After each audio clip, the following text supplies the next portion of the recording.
The UAP range from floating brains to boomerangs, 600-meter-long discs, a cube formation of 12 metallic spheres skimming, an HD footage of this, skimming the ocean, right? His imagination is like the appendage that you reach out with in these non-physical states. When you're playing on these borders of consciousness, just a lot of things, you become acutely aware of the fact that a lot of things can happen on the blurry borders of consciousness at a Monroe Institute retreat. That's for sure. When I went through my body, I actually went down lower about 2-3 inches, and I felt I could go lower, and that scared me even more. I did feel like phasing through your physical. For me, it shifted my entire perspective on everything. Welcome back to the transmission, my friends. And I suppose that I too am back, as we did not release a mind meld last week for the first time in I have no idea how long. But as attuned listeners know, I do have a good excuse, because I was undergoing a gateway process or gateway voyage retreat at Monroe Institute. It was beautiful. It was impactful, somewhat reality quaking. Honestly, my friends, most of us have no idea what our consciousness can do, how deep it goes, but more on that later in this very mind meld and in future transmissions, I'm sure, as there's just so much to share, so much on my mind. But in this one, we've got not just that novelty, but so much more. The mysterious Immaculate Constellation leak that has the UFO community salivating. We've got reaction and some summary to at least the most tantalizing bits of the recent UFO testimony before Congress, with a man who was not just in DC during the hearings, but in the room. None other than fellow seeker and truly elite content creator Chris Ramsay. You may know him from his main channel, or perhaps his utterly fantastic new channel, Area 52, in which Chris investigates and experiments with remote viewing, out-of-body experiences, psi phenomena, and the UFO UAP topic, with just really unparalleled production value. It's so much fun to watch, so inspiring. I can never wait to see what Chris does next. I really look to him as like a YouTube senpai. You would honestly be a fool to not go subscribe to Chris's channels. Links for those are in the description. Same for Third Eye Drops. And on the note of this channel, my friends, that algorithm tickling is of the utmost importance this week after missing out on a week of content. So do like, subscribe, comment, share. Also check out Third Eye Drops wherever you listen to audio podcasts. We've got hundreds and hundreds of mind melds with really brilliant beings. And if you'd like to rap with me and hundreds of other truly just sweet seekers, join a patron-only Discord server, a book club, partake in live Zoom mind melds, get rewards like stickers, pins, shirts, and more, then orient your sensory portals toward patreon.com/Third Eye Drops. I would really love to rap with you there. But for now, my friends, let's meld minds with Chris Ramsay. Welcome back to the Mind Meld, my friend. This is going to be a special one. I feel like I'm still in that strange liminal phase that you know well, coming back from a gateway retreat. So first of all, thank you for helping lubricate that to occur. And second, I'm just massively excited to talk to someone else who's experienced it, because we're in a very small fraternity, my friend, in more ways than one, as we're going to discuss. Yeah, I mean, I'm super happy that first of all, I think you're the perfect person to go and do this. A, because I think, you do have like this open mind and open to like the spiritual and to whatever else may exist. But B, I think that it's important to tell people about this. It is. I think communicating this to your audience, although last time I was on the podcast, I was able to communicate my experience. I think it's just so much more validating for your audience to hear it from you. And I'm of two minds right now. It's like, should we get right into that or tease it? Because you also had something really unique and singular happen to you recently. You went up to DC for the UFO hearings. You got to be in the room during that, which must have been absolutely surreal. So I definitely have dual pronged thoughts for this mind meld. let's start with you, man. Let's start with your trip to DC. First All of all, right. how did that happen? Because I imagine getting into that room is not a super simple Yeah. process. Yeah, we'll start with the 3D reality, and then we'll move Right. into to the Yeah, I ethereal. like it. Um, so all of this came about. I started speaking to Jesse Michaels, who you may know from American Alchemy. Yeah, Great content creator in the space. amazing. And we started texting back and forth, and I said, let's go down to Austin to meet up and make some videos and hang out. I have a friend down there as well, and we can make a good time of it, maybe 2-3 days, and do some stuff. So we booked it all, and then realized a few days before, oh man, we booked the exact date of the hearing. And I said, well, okay, maybe we could do like some type of watch party down there. I definitely don't want to miss it, in case anything groundbreaking, tends to surface. And Jesse hits me back and he goes, I might have a way in to the room, through one of the witnesses. I think namely Schellenberger. I think they're kind of close. They've done videos before. They've spoken before. So he's like, I think we might be able to get in with Michael Schellenberger. And I said, hey, not against it. Obviously, that would be a massive opportunity. Now, here's the thing, and I mentioned this in my video. This is a weird tie-in to Monroe right now, but Okay. since I've gotten back from the Monroe Institute, I can hear people rolling their eyes already, but the numbers 1111 have been popping up for me once a day. And I don't mean just on the clock. I mean in the weirdest forms, like whether it's on a piece of paper or somebody says it, or, I did a podcast with Ryan Bledsoe and we were in the overtime portion of his podcast, and the clock counter, I said to him, I said, have you ever seen the movie 23? You're into Yeah. numerology. And as I say that, the clock reads 23 minutes, 23 seconds. And I just went, that's 11:11 in military time. And so all these things start connecting. I don't know what they mean. This happened for months. Now, we're on the 9th of November, and I'm speaking to Jesse, and Jesse goes, yeah, I don't know. I'm on the fence about going. Maybe we don't go. Maybe we go. This is last minute. Let's sleep on it.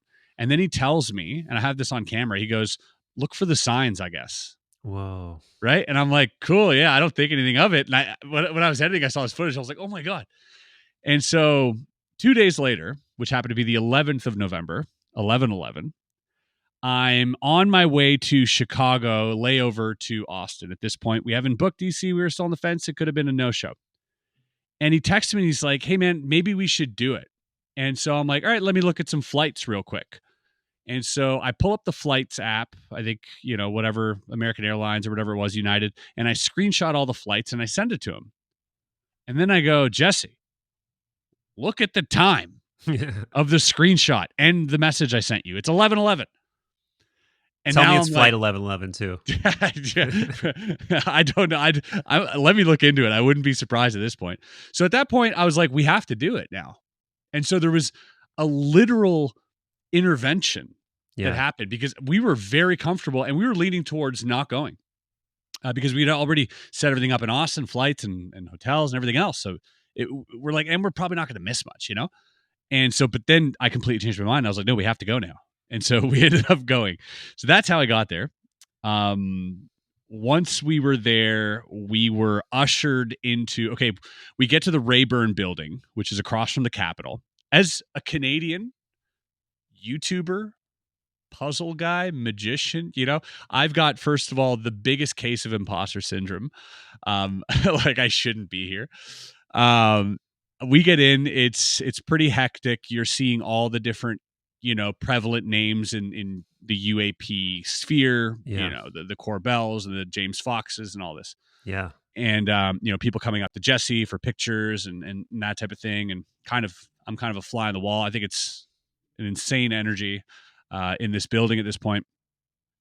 And right before the hearing, we got to be let in with press, and we got access. We got ushered into a back room. Wow. With all of the witnesses, all of a few members of Congress, like Tim Burchett was there and some others, previous witnesses like Ryan Graves was there as well. And so we're in this room with about a dozen people behind, like in the backstage of the hearing. and people are shaking hands. There's a very serious energy. The witnesses are all holding their documents in their hands, right? They're all holding, this is like the world hasn't seen this yet, and these are their opening speeches. These are Yeah. the documents they're going to present to the congressional hearing. It's very heavy energy, and I'm still kind of like fly on the wall. And then eventually they say, okay, time to move out. We move in. We get front row seats.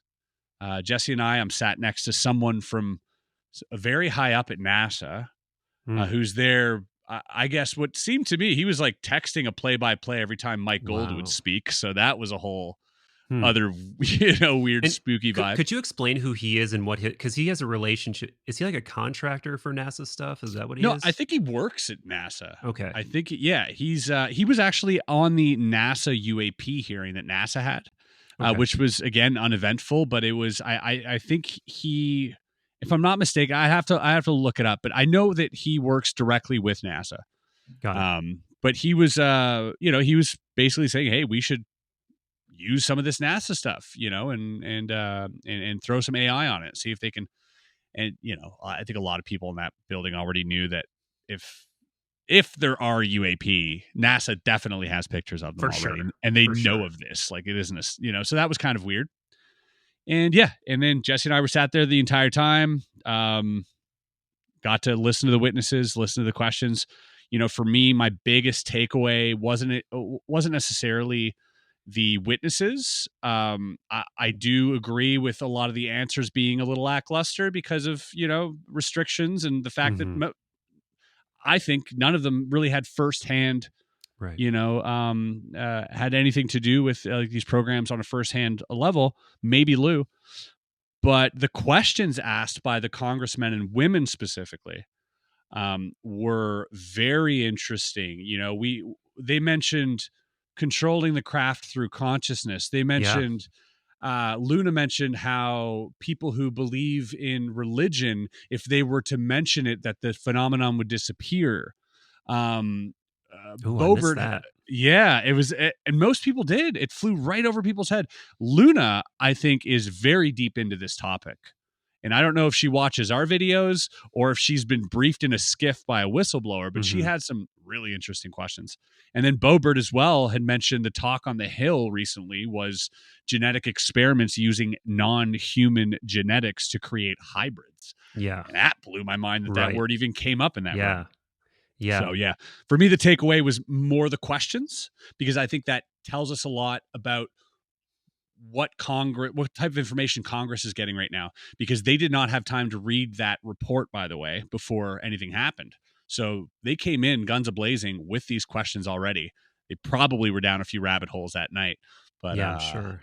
But so that was, and then we broke apart. I went to the afterwards. I went to a UAP disclosure fund, which is like a private company that's trying to raise money for whistleblowers to come out, and shook a lot of hands there, and that was mainly my my experience.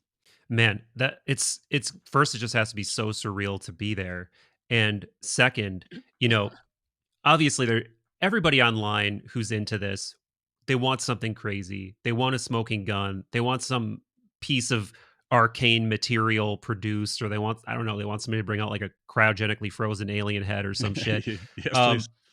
But I had to just sort of remind myself in the macro during the hearing and right after just how weird it is that this is even happening, for one. And also just small things like, I took a note of this when I was watching it. Within the first few minutes, phrases like non-human intelligence and extraterrestrials were being openly used. Whereas I felt like before they would use much more innocuous, ambivalent language, like just saying UAP or just unidentified aerial phenomenon or whatever it is.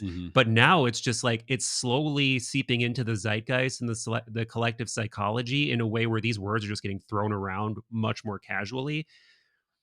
I agree. And if there really is like a slow roll disclosure occurring, that's how it's going to happen. It's going to be slowly normalized through repetition of saying things and discussing ideas and escalatingly going up the chain. Like, it's not just whistleblowers saying this, it's actual members of Congress that are using these phrases that used to be relegated to like the fringes of the internet, right? And like super, beyondtopsecret.com or whatever Yeah. back in the day.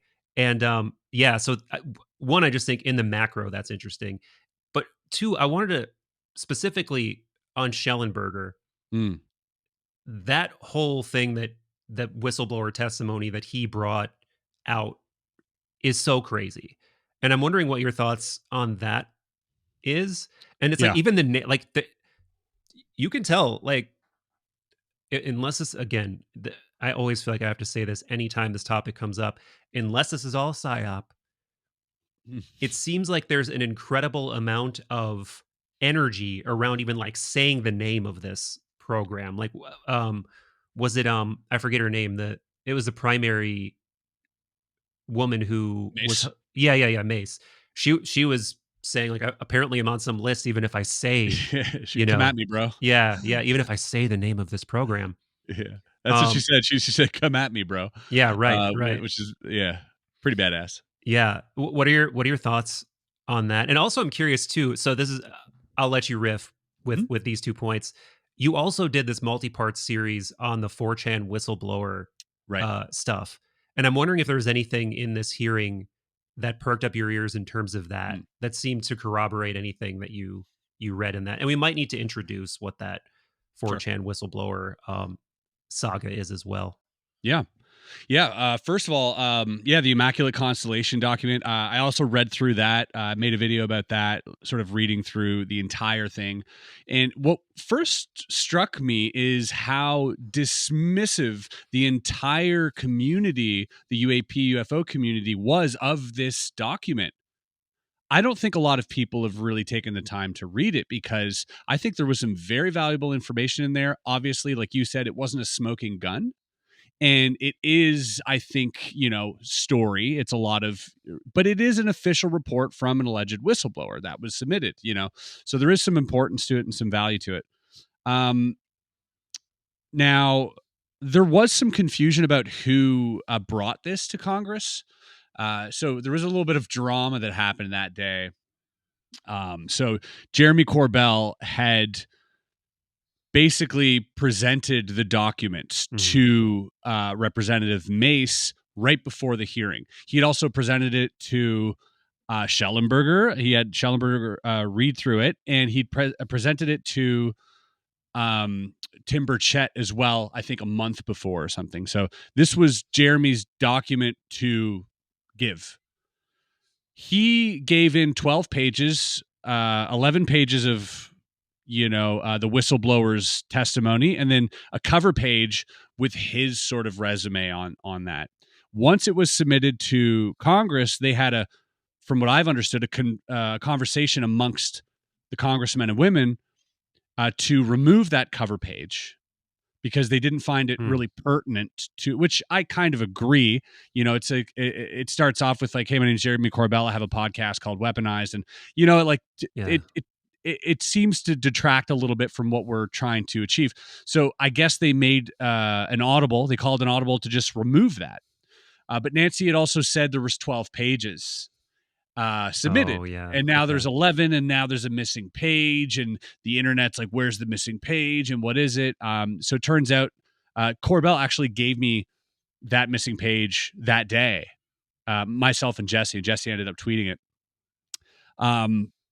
So I don't think it has any importance to the Immaculate Constellation document, but I do think for journalistic integrity, I do think Michael Schellenberger should have corrected her statement either in a tweet or maybe in that room, because she definitely said that Michael Schellenberger brought, and she thanked him for bringing in that Oh document. So right. Okay. yeah, I think there was a small correction due. That was a little bit of drama. Other than that, the document itself was very interesting because it doesn't only cite satellite data that they've pulled, FLIR data, FMV, full motion video data, but it also cites a few human interactions with these, with these UAP. And the UAP range from floating brains Whoa. to boomerangs to what was it, like 600-meter long discs? Just an oh, and a cube formation of 12 metallic spheres skimming Wow. an HD footage of this skimming the ocean, right? Wow. So and then before breaking apart. So all of these, near misses with pilots and all of that type of stuff. But one thing that stuck out to me, and this relates a little bit to the 4chan whistleblower thing, which I'll get into in a second, is 95% of all of this happens near a body of water. Interesting. Yeah. Yeah. The Yeah. Yeah. whole document. Yeah. So, I don't know whether that speaks more to the person, the whistleblower being perhaps part of some naval intelligence, or if that's just, the swing of the pendulum and that's just what these things are doing, or they're just, all over the oceans mainly. Right. Um, so in the previous few weeks, I had been reading a really lengthy Q&A that happened on 4chan. Now, not the most reputable Right. platform, but what was really interesting is that this kind of made headlines about a year and a half ago, because the alleged whistleblower that was in this Q&A said that he'd worked for a crash retrieval program within the government, a top secret program, monitoring as he calls it, mobile construction unit, a giant mothership that lives in the ocean, that moves around, and it creates UAP to spec, depending on their missions, sends them out, and then takes them back in. And that's kind of how that, and it goes really deep into details of bodies, into abductions, into tools, into all sorts of stuff. Um, you know, take it with a grain of salt, obviously, but there were definitely some things that stood out in that report that correlated or corroborated the alleged whistleblower's testimony. And I would say mainly the main thing is these things being from the water. Yeah. These things coming and going into the oceans, into some type of underwater base is the idea. Yeah. And didn't it also say that it printed the pilots themselves as well, or that the pilots themselves were sort of these like single use Um, beings or something like that? I think that was maybe just speculated. Okay. They What was interesting about the pilots, according to the 4chan guy, was that they discarded the bodies. They didn't really care. So, like, if one of these crafts went down, which happened quite frequently, apparently, especially in Mexico, there was like this area that it happened quite a lot. And he said they do make a lot of mistakes, by the way.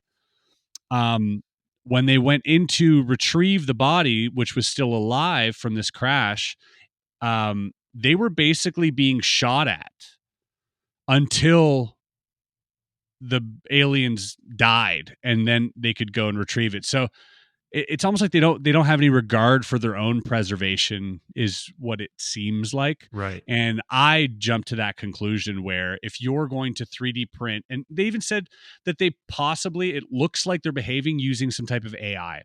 Like Uh-huh. these, most of these are not manned by anything, and they're kind of like drones, and they Yeah. kind of behave in like this hive mind AI.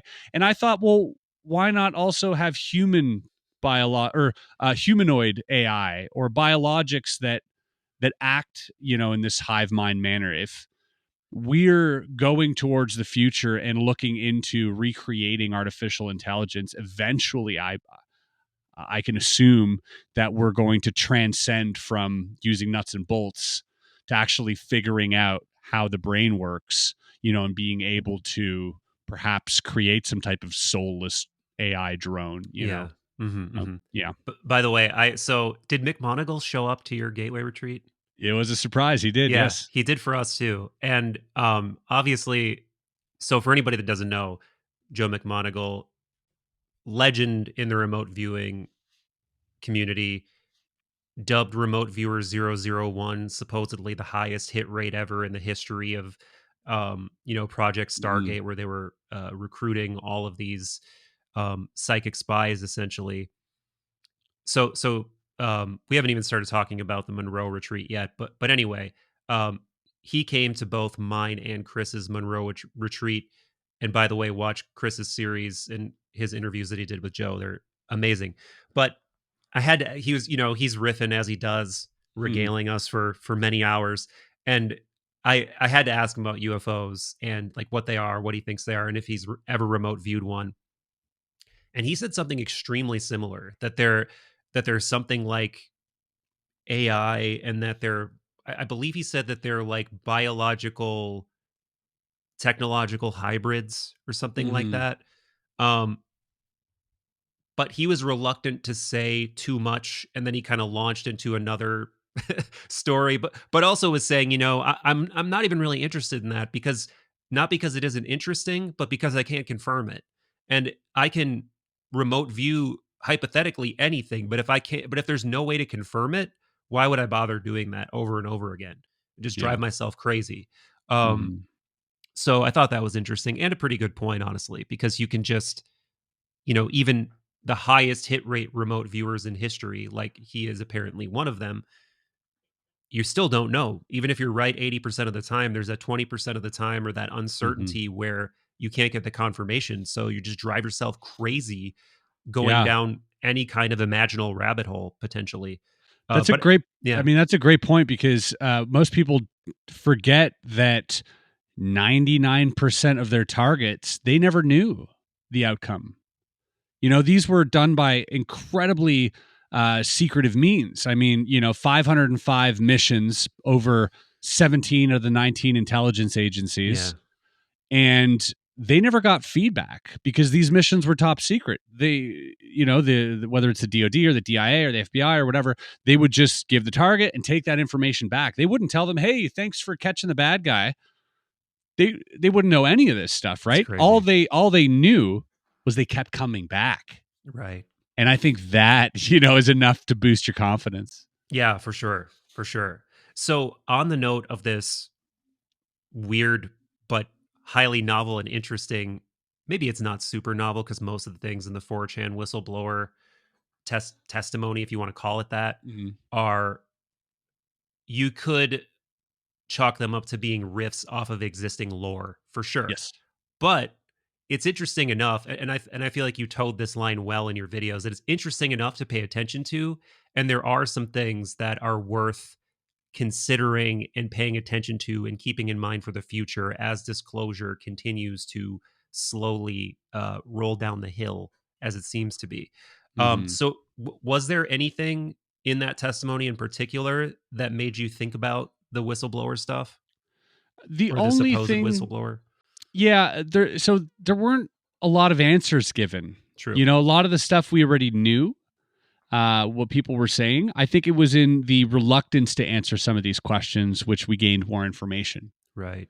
Especially with Lou Elizondo, where they asked him, "Were you a part of a crash retrieval team?" And he goes, "I can't answer that." Right. And then which country did the first crash retrieval happen? I can't answer that. And then it became, oh, so basically you have these private corporations that are reverse engineering, this technology. Um, if something were to be reverse engineered that came from the ocean, you would give it to a certain company. He said yes. And then Mace goes, "So what about Lockheed Martin? Do they work with things in the ocean?" And he goes, yeah, I can't, that's a good question. And he just couldn't answer. And I Right. thought that was probably the most revealing thing that happened, was knowing that Lockheed Martin is also potentially reverse engineering things that come from the ocean, and monitoring the ocean. We often think of Boeing and Lockheed as like these, space giants. Yeah. But really interesting to know that they're also, interested in what goes on in the water. Yeah, and But there's always this weird there's always this weird thing when they come up where people say something to the effect of, "They're a great company, aren't they?" yeah, And that it's that like, happened as the whistleblower right, on right. 4chan. Yeah. And I wonder if that's supposed to be a subtle nod to, like, if you disparage them or you come at them, Mm, they might they might do something back, and you don't. yeah. Yeah. I mean, I wouldn't put it past them. I mean, in that Boeing recent Boeing kind of made people disappear, right. didn't they? Yes, they did. That's what I was gonna say, and I'm Yeah. like, "Man, I don't want that smoke." I'm a little dude in a room. I'm not ready to go up against any defense contractor goons or legal threats. I'll tell you that. But the truth must come. No, it's super interesting, man, and it's one of those things that is so endlessly seductive but frustrating because it's mercurial territory. It's right at the edge. It's beyond the edge of human understanding, clearly. Um, and it just leads you down this like funhouse hall of mirrors where pretty soon you're in some pretty far-flung territory. But I certainly can't help but pay attention. And Yeah, I'm absolutely. gonna be staying tuned for and I do wonder if there's ever gonna be future testimonies again. Have you heard anything about Well, I mean, that? right after, about a week after, they had AARO testify. John Kozlowski, who's the new head of AARO, who replaced Sean Kirkpatrick. They basically had a Senate hearing with Senator Gillibrand from New York and like two other senators, and nothing. It was a big nothing burger. It's typical AARO behavior. They explained away the Go Fast video to being a balloon with parallax effect. They explained away the Aguadilla video, which is the USO, this sort of craft leaving and exiting. They said that's also a balloon. I don't know of any balloon that goes in and out of water, but cool. So it was a lot of that.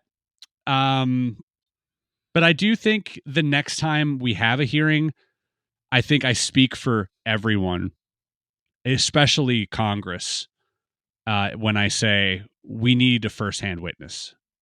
We need someone who's touched the material, and we need to be able to protect them. I think that's the most important thing right now, and I think that's why we're not getting whistleblowers. I don't think they feel safe, and for great reason. I don't think it is safe for them to come out right now. I don't think anything is being put into place to protect these people enough. If these people harbor this type of information, that is paradigm shifting on a world scale. Enough reason to take someone out of the equation, for sure. So definitely, I hope I live to see the day where a firsthand whistleblower other than Bob Lazar, comes out of the woodwork, because I still believe Bob, but that's close to my heart. Yeah, I was going to bring him up at some point in the conversation, but I wonder how we get around that. Maybe it's a safety in numbers type thing. Maybe we need like a dozen people at the same time to come forward, or so many that it's just impossible to silence all of them, or very difficult at least to silence all of them. But yeah, I was going to say it's usually the second person who's more brave, right? Like once we have a whistleblower, it's like when you see a dancing experiment and somebody's dancing and he's trying to get other people to dance, but it's the second person that starts dancing who's like actually more brave than the first person. Absolutely. He's like, hey, I'm going to follow this crazy. Absolutely. Yeah. Human psychology is just, you can extrapolate that example right there across human psychology in so many ways. What I was going to ask though is, do you have any sense or even just fun conspiracy theories in terms of, again, people have mixed feelings on Lou Elizondo. Anytime I even mention him, there's like this weird kerfuffle in the comments about, people's opinions on him. I'll be straight up. I find him to be pretty convincing. It feels like he's doing it for the right reasons. But I guess if you were a professional at that, you'd be good at projecting that sort of a vibe. Yeah. But anyway, he always alludes to there being these multiple forces within the Pentagon, multiple forces within the government, some that want disclosure, some that don't. Do you have any sense of who the ones that don't want it are? Or do you think they're completely unknown groups or groups within groups? Or what have you heard, or what do you think? Yeah, first of all, I think anyone talking with such authority needs to be scrutinized. Yeah. So that being said, I've read Lou's book. I've looked into him. I've spoken to him. He's a stand-up guy, but he's also someone who was hired for counterintelligence. Right. So I wouldn't put it past him to be sort of playing a role. And I think, that isn't a secret, it's not something I'd hide from him. If I spoke to him about it, I'd be like, yeah, like obviously people are going to have their doubts, especially with that type of background. That being said, I can't say whether what he says is true or not, or whether he's, this funnel for information. I have no idea. I can only speculate. But what I can also speculate on I think the way that things are happening is that there is a labyrinth. There is a center to this labyrinth, right? And I think everyone's trying to get to that center. People like Right. Lou included, people like Hal Puthoff, so many people are trying to get to that center. Very, very few people are at that center. The one thing that kind of sticks out to me is the people who don't know want to know, and the people who do know don't want anyone else to know, right?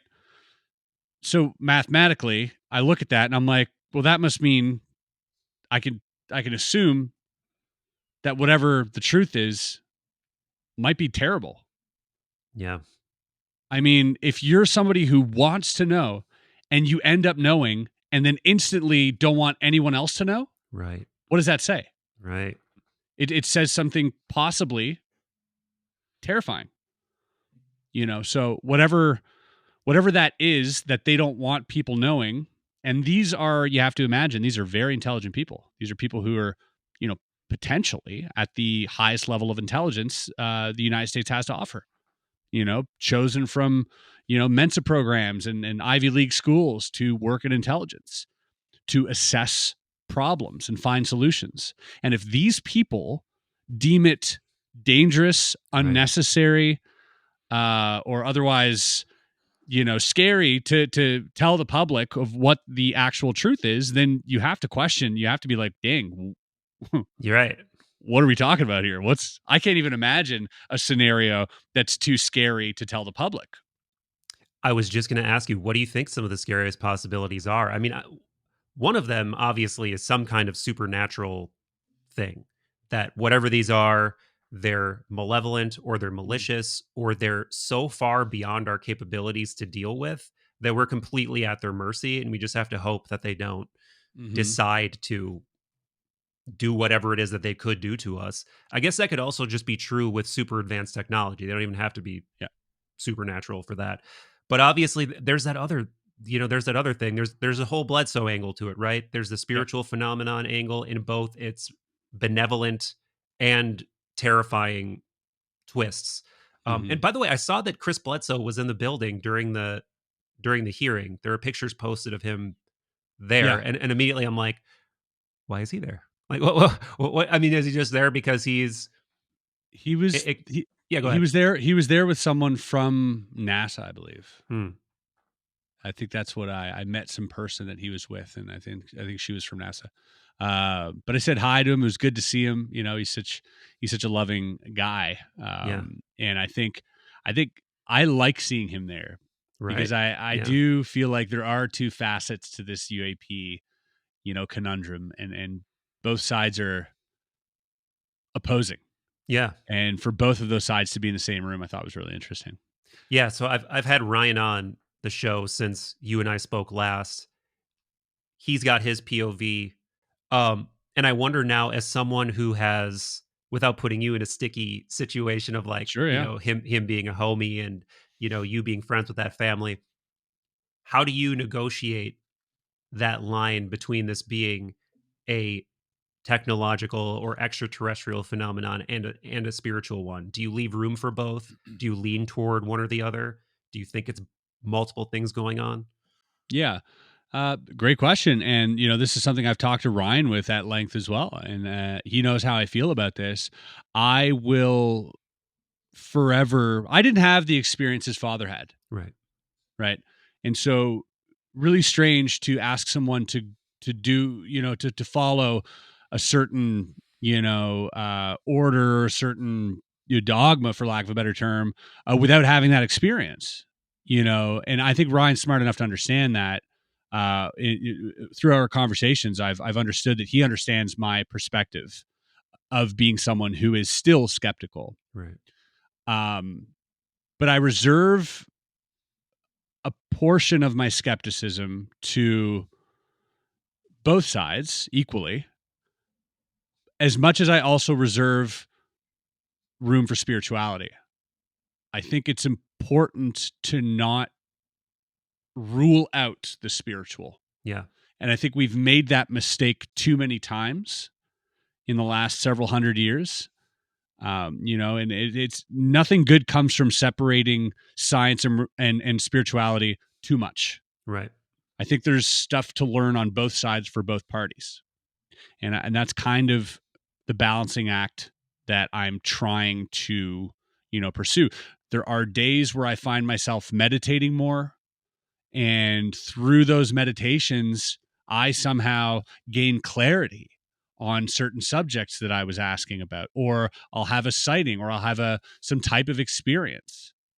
But then there are days when I'm not meditating and I'm more nuts and bolts, and I'm more and then I'll end up talking to people who worked, on certain things, and they'll tell me certain things. And so there are these two worlds that exist. I think for now, at least, I have to accept them both as being a reality. And for me, why is that impossible? Yeah.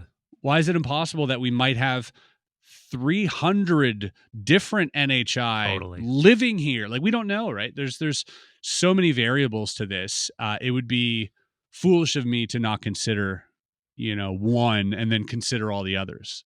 Well, resisting the urge to pivot into consciousness completely, because now you've brought up meditation and its role in sort of engendering or inspiring knowledge of things that you just didn't have access to before, or changing your perspective on things that you were thinking about to be completely different. I'm gonna couch that for now. And before we change subjects, have you talked about what you saw with Ryan on your channel yet? Not yet. Okay. But I'm comfortable talking about it. Okay, cool. Yeah. So you spent time with Ryan, and he talked a little bit about your guys' experience on my show when he came on. What was that like? Did you come away from that ambivalent? Were you like, that absolutely, holy shit, that was something unexplainable? Yeah. Well, I guess tell this, and I guess we should maybe do like you don't have to tell the whole story by any means, but, or I'll just kind of set the stage. We haven't really said who the Bledsoes are. If you're not familiar, nutshelling it to an enormous degree, Chris Bledsoe is the father of this family. He started experiencing paranormal phenomenon adjacent to UFO phenomenon, but in a way where he's completely convinced this is a spiritual phenomenon. This is not a technological phenomenon. This is not an extraterrestrial phenomenon. These are non-material beings from some other plane of reality, or from a higher plane of reality. They call them angelic. That said, there are some fairly dark encounters that they've had that don't sound particularly angelic, and I do want to, next time I talk to them, I want to hear their take on how they rationalize those scarier encounters they've had. But they are certain that this phenomenon is spiritual. So that's sort of the angle that they're coming at this from. And you've spent time with Chris Bledsoe's son, Ryan Bledsoe, who has also experienced this phenomenon hundreds of times in various ways. And you did see something with Ryan. Yeah. So I actually spent time with Chris Bledsoe as well. I got to spend an entire day with him. I filmed some stuff with him, which will be coming out eventually. Him and his wife and some other people were there as well. So that night, we didn't actually get to go see orbs. And this is something that the Bledsoes talk a lot about, are these orbs, right? And these illuminating bodies or these, roiling spheres of light that sort of appear, sometimes close, sometimes far. And it's sort of a rite of passage when you meet Chris Bledsoe that he takes you out and goes sky watching. That night was cloudy, so we just ended up chatting till like 4 a.m, which was a delight, and so great. And the next morning as well, I had coffee and breakfast. It was amazing. We hit the road, and that night, Ryan and I are at Ryan's place, and he goes, "Hey, let's go sky watching. It's a clear night." And it happened to be like the harvest moon as well, and he's right by the ocean, so he's like, "Let's go down to the beach." We go down to the beach, maybe 10 of us, and as soon as we get there, we start looking up, and we're starting to see activity in the sky. Now, I say activity in the sky. I reserve my skepticism still for this stuff because, satellites are a thing, Right. Where sometimes we'd look at something and we'd say, look, an orb. I would think, well, that seems to me as a satellite, it's not changing directions. It's not accelerating. It's pretty steady moving across the sky. Other people who are more in line with the theory of these being spiritual will call these things orbs. But I also, have to remind them that just Elon Musk alone has 6,400 of these satellites in space, right? Just Elon. So there is a lot of activity up there, way more than there was before, and that makes sky watching fun because you get to see some of this activity, whether supernatural or not. As a small, side example, when I was at Monroe with Ryan, we'd seen a really bright object traversing very fast across the sky, and I filmed it. And I was like, that's amazing. And everybody's like, wow, what an awesome event. We're all feeling so great about it. Coming back home, I put it on Reddit. I'm like, hey, can somebody, help me with this? And turns out it was actually a Chinese rocket that was it was re-entering the atmosphere. It was due to come back to Earth the next day. So we had seen an amazing event. And I loved that because something told me that wasn't a satellite. Something told me that was anomalous. Yeah. And couldn't be so easily identified. So if anyone told me that's a satellite, I'd be like, no, it isn't. Because I saw it. I filmed it. It's not a satellite. And somebody told me, oh, it's a plane. No, it's not a plane either. So I was happy that I had that sort of proven to me that, oh, my eye is good and I can trust it. So now we're at the beach. We're seeing these things. Now, I will say that sometimes these, whatever you want to call them, will almost pulsate randomly or flash like a camera. Mm-hmm. And those behaviors I can't discount. I can't say that they're necessarily extraterrestrial because it could be some type of reflection due to the sun and the metal on possibly a satellite. I don't know. I'm just not well equipped enough to make an assumption on that. So I watch them in awe, in amazement. People point them out. I point them out. This is amazing. Things are happening. We are seeing flashes. I am documenting this. I'm vlogging this. I'm like, yeah, there's like flashes in the sky. It's pretty insane.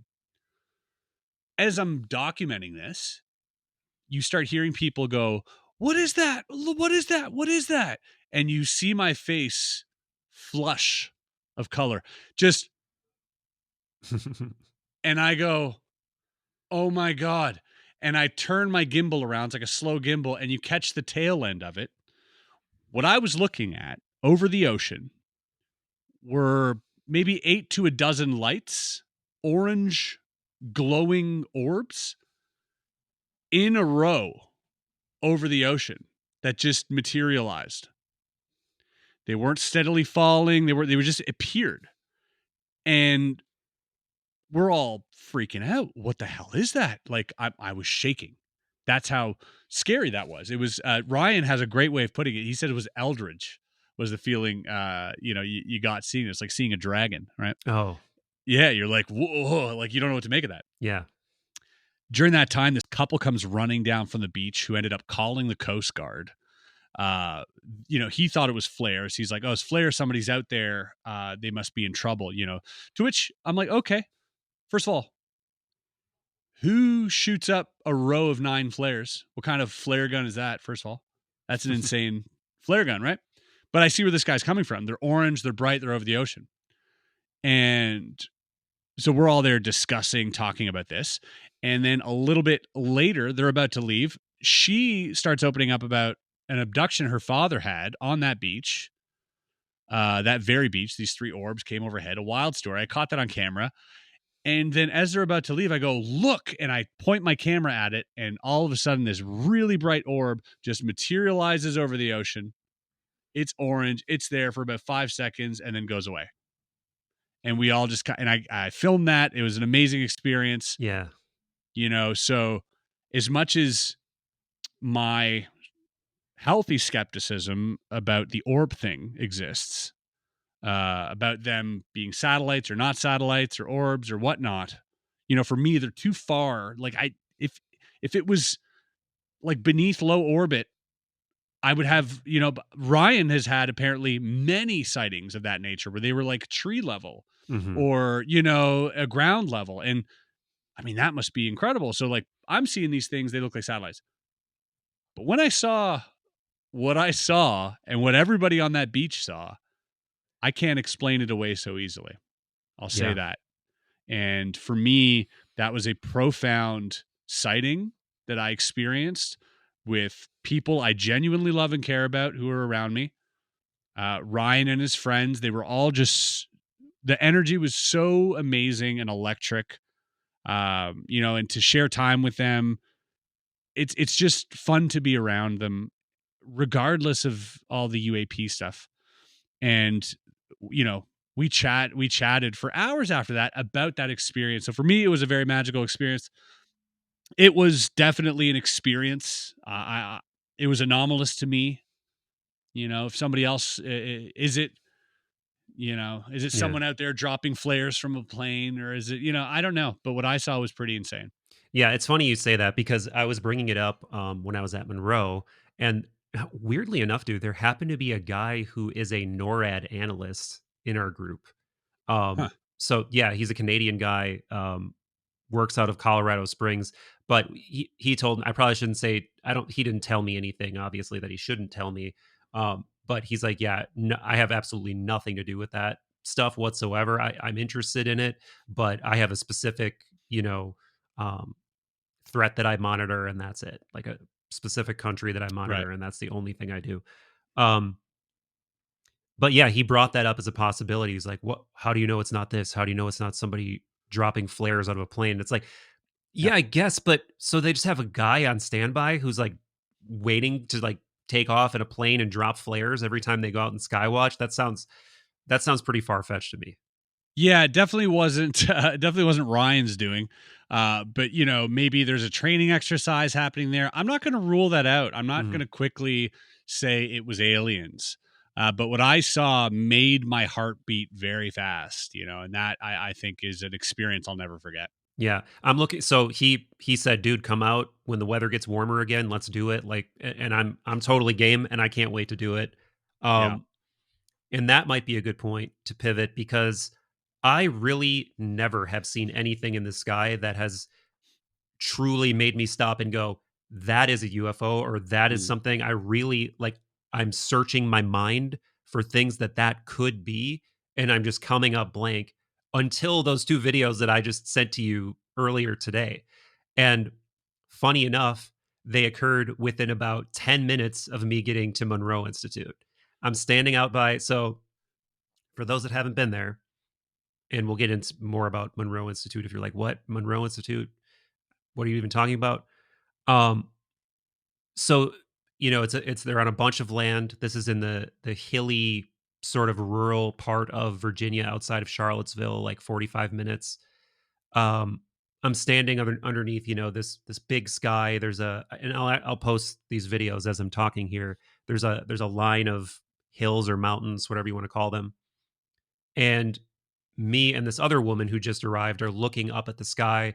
We're talking, the wooey conversation's already happening. She's telling me all about stuff she's into. I'm telling her stuff that I'm into.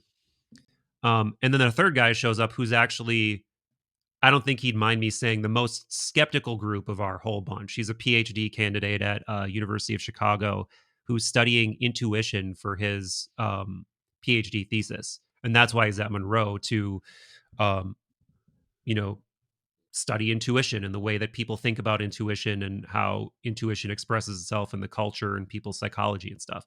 So it's the three of us. And I would say on the spectrum, she's sold on many, many things. I'm kind of in the middle, and we have the more skeptical guy, they're all three of us together. And we look up and there's this weird, almost boomerang shaped thing that I thought was a contrail at first.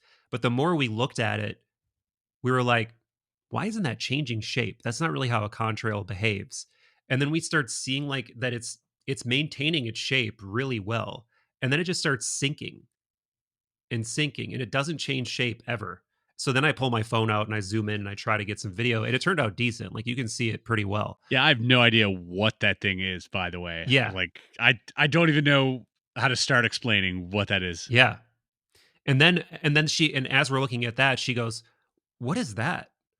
And I'm like, "Oh shit." So I pull my This phone happened at out the same again. time? Yeah, like in conjunction with one Wow. another. And then there's another light that doesn't seem to be like on the camera. It sort of looks like it's blinking, but to my naked eye, it didn't really look like it was blinking. It just seemed kind of like this orb emitting light.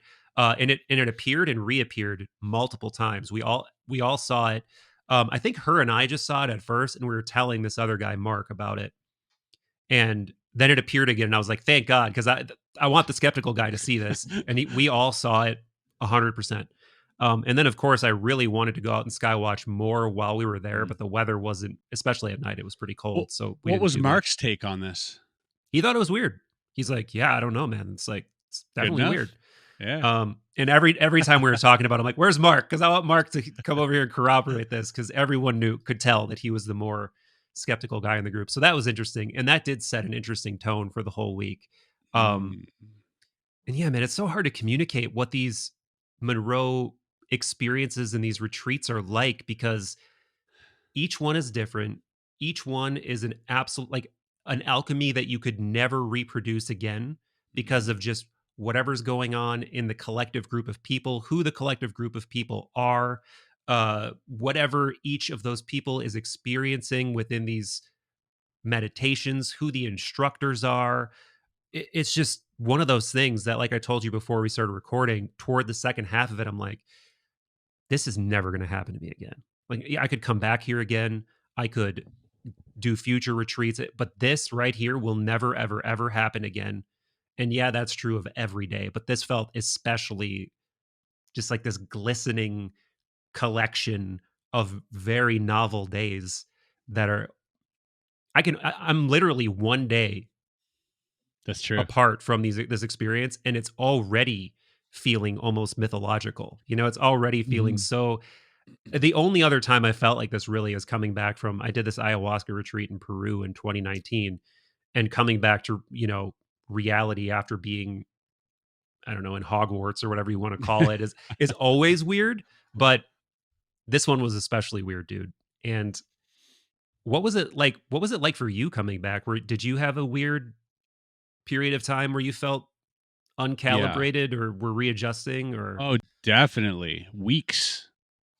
Like 3 weeks at least Wow. of recalibrating. They give you probably got this in a small brochure at the end of it, but they give you uh basically a few sheets on how to ground Mhm. afterwards. And it's saying, go have sex, go swim, eat good food, run in the grass barefoot, like stand in the rain. They'll give you all these like grounding tips. And the one thing that was told to us, which was, do not, under any circumstances, make any life decisions for the next 3 weeks. They're like, you're not thinking clearly. Your head's in the clouds, literally. So wait for that, and because you for me, it shifted my entire perspective on everything.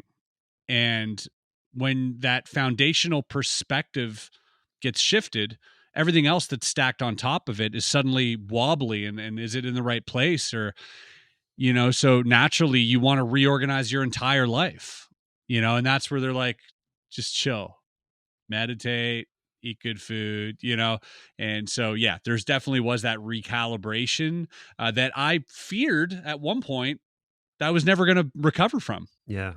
Did you have withdrawal from the wake up? Because I really enjoyed the wake up, honestly. I really Wait. liked every morning. So I'll flash an image up here again, but so you do all your meditate. I guess I need to give the high level of what the Monroe Institute is, Sure. just because I feel like I know a lot of people are following this. They know I went. They know Chris went. Some people inevitably aren't going to know. So there's this just one of a kind place called the Monroe Institute, founded by this guy, Bob Monroe, who he wrote this best-selling book called Journeys Out of the Body. He started having spontaneous out of body experiences had no idea what was happening to him, was freaked out by it, initially thought he had medical problems or psychological problems or whatever, and then realized, no, this is a phenomenon that really seems to be happening to me. I'm going to investigate it. I'm going to capture it. And I really enjoy that book because it almost feels like a non dogmatic journalist who has no agenda, really. He's just reporting these incredibly anomalous, out there states of consciousness Yeah. where to him it truly feels like I know he didn't like the word astral, but I like the word, so I'm gonna use it.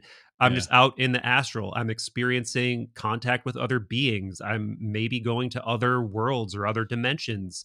I'm experiencing realms of spiritual bliss and a weird area that I call like the lower astral sex pile, and just like all these different like, parts of reality that really seem to be there if you know how to tune into them. So, fast forwarding immensely, he eventually creates this place called the Monroe Institute where you can go do retreats to start exploring your consciousness and maybe have an out of body experience yourself and really kind of put the nail in the coffin. I mean, it's a funny that's a funny way to put it because it's like nail in the coffin of the idea that you aren't more than your Right. physical body, because that's the sort of mantra of this place. You say that every time you go into a meditation. You do this little affirmation that starts with "I'm more than my physical body," um, and yeah. So I'm already thinking to this sort of crescendo of my experience, but we'll work our way there, um, because I think it's important to zoom in on what it's really about, because it's Hmm. not about just the peak experience. I mean, speaking from my perspective, it was really about sort of reclaiming one of the most fundamental parts of my well, it is the most fundamental part of my humanity, and that's my consciousness. Our consciousness in so much of our day is not ours. We're just bombarded by stuff, by signals, by things we have to do, by what other people want to show us, whatever, that I really think, lose touch with our own mind and our own mind's sovereignty. And we never, almost never, enter into these deep states of consciousness, deep into the darkness, and see the potential of what's there, because the potential of what's there is just limitless. It's incredible. It even blew me away as someone who has, gone to heroic dose level multiple times. And this was the first time in my life I've ever meditated this much. It's the first time in my life I've ever had really, really profound consciousness experiences without psychoactive molecules. And before I went, I was really like almost a little bit worried. Like, what if it's just kind of disappointing? Like, what if it just doesn't, take me to anywhere really deep and unexpected? And I will say it's much more gradual. It's much more subtle overall, but as a collective, it was profound, it was deep, it was heart opening, it did exceed my expectations. Um, and yeah, I mean, it's I'm truly going to treasure that experience for the rest of my life. And I'm already missing a lot of elements of it. The structure, like the first day after, you're just like, all right, there's no meditations to do. I'm back on my weird open-ended time schedule that I'm sure you're kind of on too. Unless you're really organized with your time. I'm definitely not. Yeah. Um, Yeah, and like, you every morning we had a wake up. Bob would come just pipe into your what's called your check unit. Did I say this already? That you sleep and do all your meditations in what's called a check unit? Hmm. It's just this little bed. There's a wall on three sides, and then there's a blackout curtain on the other side. And at like I think it was 6:30 every morning, the morning wake up routine would start, and it would be like Cable car. Yeah, dude, Cable Car is legendary. Cable So Car like is absolutely legendary. the 50-50, man. I hated it. Yeah, yeah. So I Well, couldn't stand it. I mean, It's such a wonky song. it kept reminding me of DuckTales, you know, like the because it's got that Doom bass on da the boom. doom Yeah, da doom. yeah, yeah. Yeah, okay, I Like see it. a weirder DuckTales or something. Yeah. Like DuckTales on a like one tab of DMT acid. Yeah, DuckTales. yeah. Exactly, exactly. But yeah, you know, he's like he says good morning, and it is a good morning for you because you're alive, and you know, goes through this whole affirmation Yeah. thing like today's going to be a wonderful day. You're going to easily do everything you want to do. You're going to be healthy, you're going to be full of energy, you're going to overcome all your obstacles. And it's just like, hell yeah, like it's I like Yeah. this. But yeah, then this weird song called Cable Car starts. I'll see if I think it actually is online somewhere, so I think I'll you find it on SoundCloud at one point, and it's weird because Bob's not a musician; Mhm. he's a sound engineer, Yeah. and this song sounds exactly like someone who's a sound engineer would make a song. It sounds exactly like what you're thinking right now. You're like somebody who's very, engineering mind makes music. That's what it sounds like. It does pretty much sound like like a cable car though. Like it just pretty much does. But anyway, yeah, cable car for anybody that's been there. And hopefully I can put a clip here. It is But anyway, nostalgic.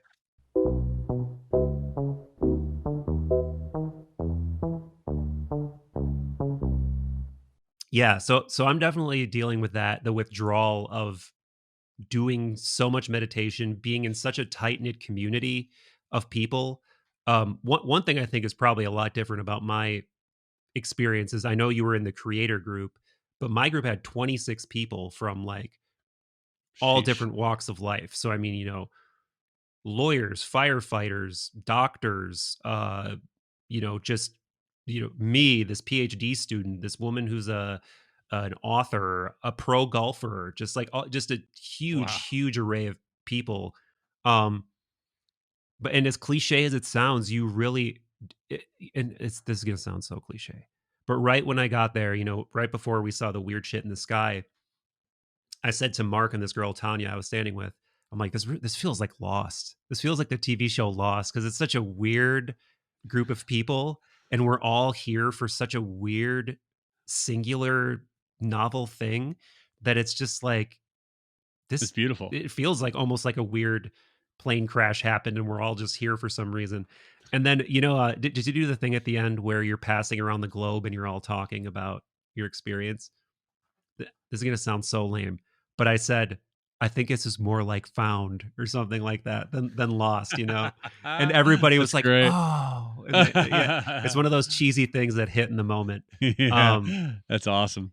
yeah, and it really was, man. It really was just a beautiful, just I've already said the phrase heart opening, but that's really what it was. And Penny, Mm. who was one of our instructors, who's Bob Monroe's Daughter. daughter, by the way, Yeah. um, she kept calling it the gratitude gateway. Like you're like the Mm. gratitude gateway because there's just so much love in that group of people.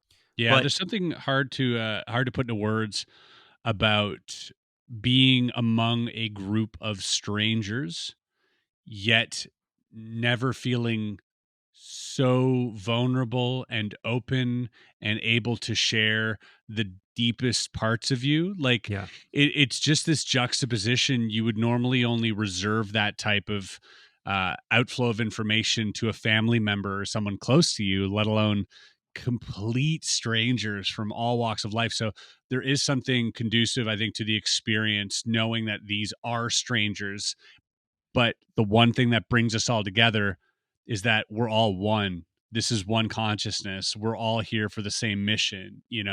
So no matter what your physical looks like or what it's going through, once you're in that check unit, we all look the exact same. yeah, mm-hmm, mm-hmm, yeah. And the things that are being shared by like day 2 or day 3, you know, to put color on what you said, reserved things that would typically only be reserved for close friends or family. People are talking about loved ones they've lost. People are talking about, you know, how they've lost basically everything in their life at various points. And there's a lot of tears flowing. Um, there's a lot of man, there's some stories I'll tell you offline because they're too personal, but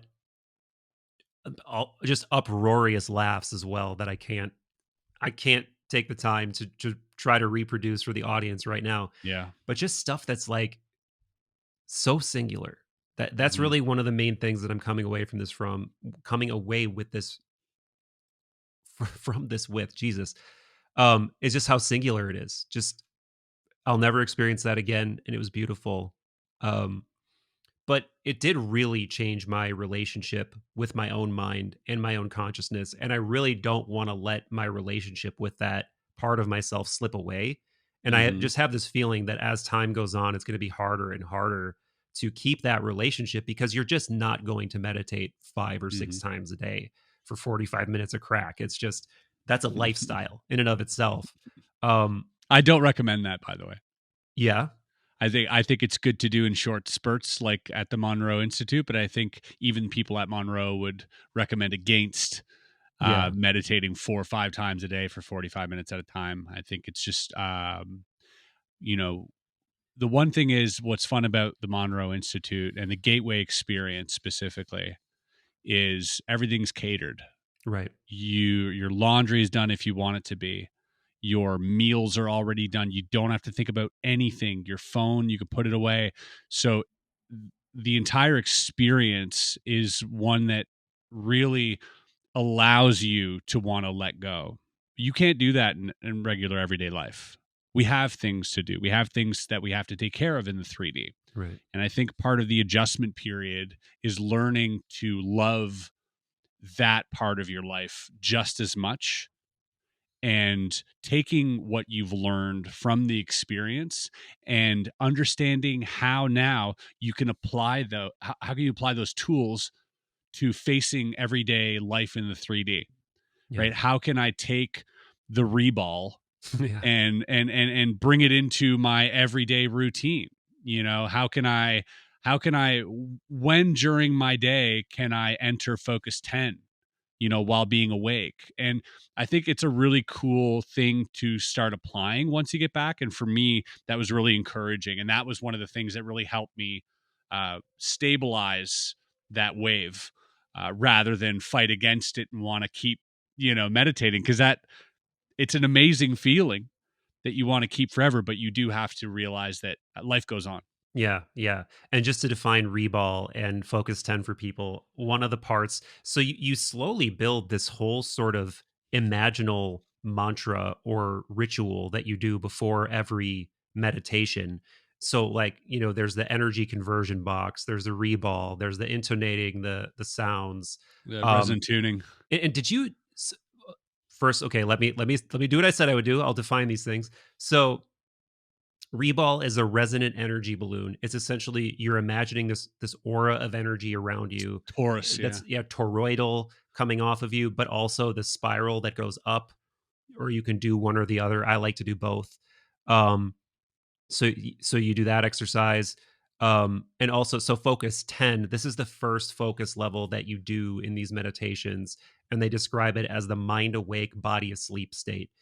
And that's really what it feels like. It really feels like you're I don't know. It's almost like you just have this snorkel into the mind or something. The snorkel of awareness into the mind, and the body just becomes profoundly calm.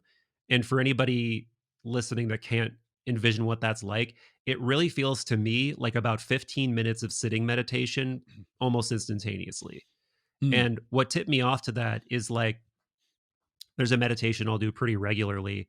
And when I get to a really calm, still place with it, I always notice these like swirly mind's eye visuals start to show up.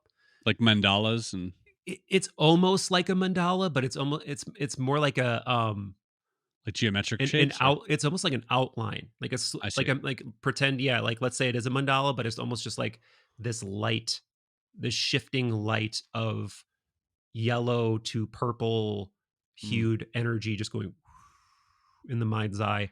And I started to notice myself almost instantaneously go there with focus 10. Um, so it's many different things. So one of them for sure is I think it hacks some of these states of consciousness. I think there's like some hypnosis like stuff going on so that your brain is building this um, map of how to Mm. go immediately to different states. And that's one of Yeah. these things these focus levels give you. Entrainment. Yeah, as yeah, exactly. An entrainment, so that as soon as you hear these different frequencies associated with these different focus levels, it's like muscle memory almost. It's like Correct. psychological or consciousness muscle memory, if that makes sense. It's actual brainwave memory. Hmm. And so, the way that binaural beats function, and he's the father of binaural beats, if you're ever wondering, Bob Monroe came up with the whole hemisync Right. thing, which is what you're listening to, during this experience. And what's happening is essentially the lower frequencies, which induce sort of the theta states and the lower states of consciousness, whether that's being in the zone, being hypnotized, sleeping, these type of states. Those frequencies you can't hear. You can't hear anything under 30 hertz. Right. And so to train your brain for that, they have to play 100 hertz here and 110 hertz here Yep. for your brain to synthesize that 10 hertz difference. Right. And that starts to train your brain waves to follow a certain way. So it is entrainment. Yeah. As soon as you hear these very subtle frequencies, you're now, because you're in this relaxed state, very quickly able to enter those altered states of consciousness. And they even had a monk go there who was like 90 years old, who was kind of upset. And he was like, "What are you guys doing?" And they're like, "What do you mean?" He's like, "It took me 30 years to achieve the state that you achieve in 5 minutes with this hemisync stuff." Like, he was a little bit outraged Wow. that he'd put in like the hard groundwork to get to these states, and yet through the series of tapes that Bob had made, and with in combination with the check unit, meditating, and all that, you can achieve that very quickly.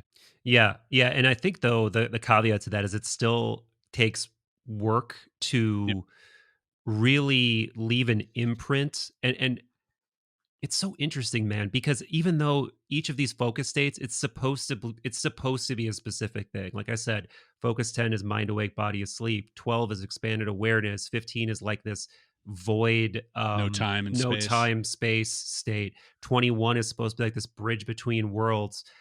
But how you end up experiencing that is completely unique, and you may not even have an experience that is really summarized by these titles. So, and plus, whoever this guy is he's coming into those experiences with decades of experience. So maybe his focus 15 is like a, if we're going on a, let's use a depth metaphor, maybe I'm on the surface of where he goes in focus 15 and he's like 100 feet below sea level. It could be Hmm. something like that. uh but yeah, it's so difficult to try to communicate these subtle states of consciousness because it's not innately visual. For some people it might be, for me it's not. It's like there is something psychedelic about it, but it's not psychedelic like a big light color show. It's like a more mild version of what you would experience. So your imagination is definitely dialed up. You do feel things in your body and a lot of um kinesthetic sensations, energy shifts. Hmm. For me, I started noticing in focus 12 the rolling start to occur already at times. And also I would notice, I think on the first day we did focus 12, I couldn't feel my hands and feet. They were just completely Yeah. just like boom, like almost like your body is gone. That's the Um, first thing that goes, by the way. So you have touch is the first thing that goes during a meditation, because these are all the states that you eliminate to fall asleep. Makes And so your sense. first sense that leaves is touch. Your next sense is smell and taste. Mm, And after that, it's sight and sound. And not necessarily in that order, but it's somewhere around there, because once you lose sight and sound, guess what? You're asleep, right. you're dreaming, right? And so it's to navigate all those attenument, those sort of like dampening of the senses, to the point where you dance that line right at the end, where you're about to go asleep, but you're Yep. still lucid, Yep. and you're letting your body, all the other senses completely drown you out. And now you're dancing this fine line. And that's why you experience what we call clicking out, which is like sort of falling asleep and coming back into, waking consciousness. You dance that line, you thread that line. And that's why it's these experiences are conducive to when you're coming out of deep sleep, or when you're deeply meditating, or you're extremely exhausted, or cardiac arrest. Like, these are Right. the times where you'll find yourself leaving your body. So it's really about finding that fine line, and once you're there, not to let yourself go off into dreamland. Totally. Yeah, and what I would say too is that you slowly come to this realization that as all those different senses shut down, something else is slowly waking up. Like this Mm. mind sense is waking up, your imaginal capacities are waking up. And exactly to your point, there's like this line between being awake and asleep that you want to be on. It's like, and I think Joe McMoneagle talked about this too, is that there's this like razor's edge that you kind of want to be on in these states where you're trying to remote view or you're trying to go out of body. That is like if you go one way or the other, you're either too awake or you click out completely. But you learn how to balance on this edge as you go, and Hmm. that's where all the interesting stuff Yes. happens. And mystics have known this since time immemorial. Like the Neoplatonist Iamblichus, for instance, he specifically talks about like the hypnagogic state is where a lot of things start to make themselves known, but you have to develop the skill of staying there. It's like, Hmm. again, it's like a muscle or a technique that you need to develop and work on. I suppose that's why everybody has these things happen to them, and they say it's at the witching hour at 3 in the morning, Right. 3:30 in the morning. It's not actually. It doesn't actually have anything to do with the time. It's just that's the state where you're the most relaxed, where you're like waking up, let's say, but your body's still asleep. That's exactly Totally. the right state. Yeah. Yeah, and it changed my idea about sleep to some degree too, because we really think of it dualistically most of the time. I'm awake, Mm. I'm asleep. But when you get even a little bit of skill at seeing that it's this continuum, it's like this continuum of consciousness that really, yeah, at a certain point, it does click over as So this phenomenon of clicking out. Let's explain this. When I first got there, I'm like, it's just going to sleep. What are you talking about? It's the same thing. But then as time went on, I kinda changed my mind and began wondering too if they've captured this in brainwaves. Like, if you can see a difference between someone who has just gone through the natural progression into sleep versus someone who's in these states and then they click out, if there's any measurable difference, I'm curious about that. But so what clicking out is like you're meditating, you're in whatever focus level, and you just completely lose awareness for a little bit, and it's like lost time, and then you suddenly Yeah. are just like back in the meditation, and you're like, oh, I missed some stuff. What just Yeah. happened? But I think what it is it's like it's very sudden. So that's one of the reasons I think it's different than sleep. It's not just like you everyone knows what it's like to go to sleep. But this is like a weird these are like these weird sudden shifts in awareness where it's like you're aware then you're not aware. Then you're aware then you're not Yeah. aware. Time just like boop, Yep. Yep, it just exactly. collapses. You're like, oh, And yeah. a few times I came out of a clicking out state knowing that something else was just going on, but then you immediately lose it. Like if you do that click out, you're not going to remember whatever it was. That's right. Um and then I don't know if I want to get into this yet, but the peak experience that I had in the retreat involved kind of a very fast progression between deep meditation, clicking out, coming back into something else that I was completely unaware of, and then a very culminatory thing happening. Um, but one of the things I want to say before we go there is it changed my idea a little bit about what imagination is.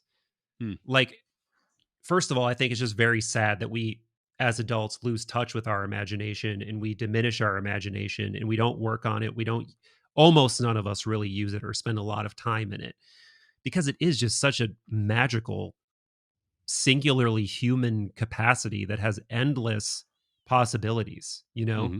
And it takes some work to for me at least to get into states of very vivid imagination, but it feels so good, man. It feels so good to just sink deep into your own kind of visionary waters and be back in that place that you were really when you were a child, like somebody tearfully shared this experience in one of our debriefs about how they were very close with like imaginal friends when they were little. Like they had imaginary Mm. friends, but everybody basically scolded them for doing it, and kids made fun of them for doing it. And it really ends up orphaning these imaginal capacities when adults encourage you not, you don't you're weird, you don't have imaginary friends, like it kind of, everything downstream of an imaginary friend you're also shunning, like anything that you don't know where it's coming from, anything that you think is weird, anything that you're not able to reduce back down into a worldly origin is kind of just like shut off. And that's so sad. um but I also think of it as like, you become very aware, or at least you can become very aware in these states of what is imaginally, like what's origin point is imaginal, and what's origin point is like, that's not me. Like whatever that was, that came from the Hmm. outside. There was no kind of origin for my own imagination. Did you experience that too? Could you delineate between like, this is my imagination, this is something else? Yeah, I think well, I mean, there's active imagination True. also, and then there's like this sort of passive imagination. When we're in a dream, I don't necessarily know what's going to happen. Right.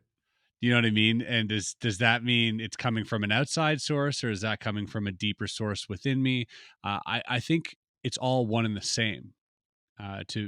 This is kind of how I see it. Is like, you know, if I'm in a dream, here's the first of all, is like, I don't see a distinction between reality when it comes to dream and being awake. I think they're both real. I think us saying something isn't real because we're asleep, I think, is a weird statement, Right. especially because we spend a lot of time in that realm. We're also uh, the only mammals who don't wake up during sleep if somebody walks in the room, which is not a great thing for survival, by the way. Right. And we don't need sleep if it's all energy based. I could just eat and stay awake forever. But that's there's more to it. So for me, sleeping, imagination, lucidity, all these things, I think, are just another way to attain something that I don't have access to while I'm awake. And I think that can come in many different forms. So sometimes, even if I imagine something, I often wonder, well, what compelled me to want to imagine that? Yeah. And that might be the same thing as some external piece of information coming into my meditation. Yeah. So I have a hard time distinguishing, I guess, between all of that. I just consider it all part of the same realm. Yeah, there's definitely some kind of, at a minimum, like compatibility, right? Because whatever, if it is outside, it's able to get into the inside. It's similar enough that it can be in the same space and commingle. Um, but I was really resisting using my imagination too much because I didn't want to invent things that they were asking me to invent. Like I really was trying to make contact with outer, like, so Mm-hmm. so a lot of people there wanted to have an OBE. Like they've been reading Bob Monroe's books for years. Right. They wanted to experience an OBE.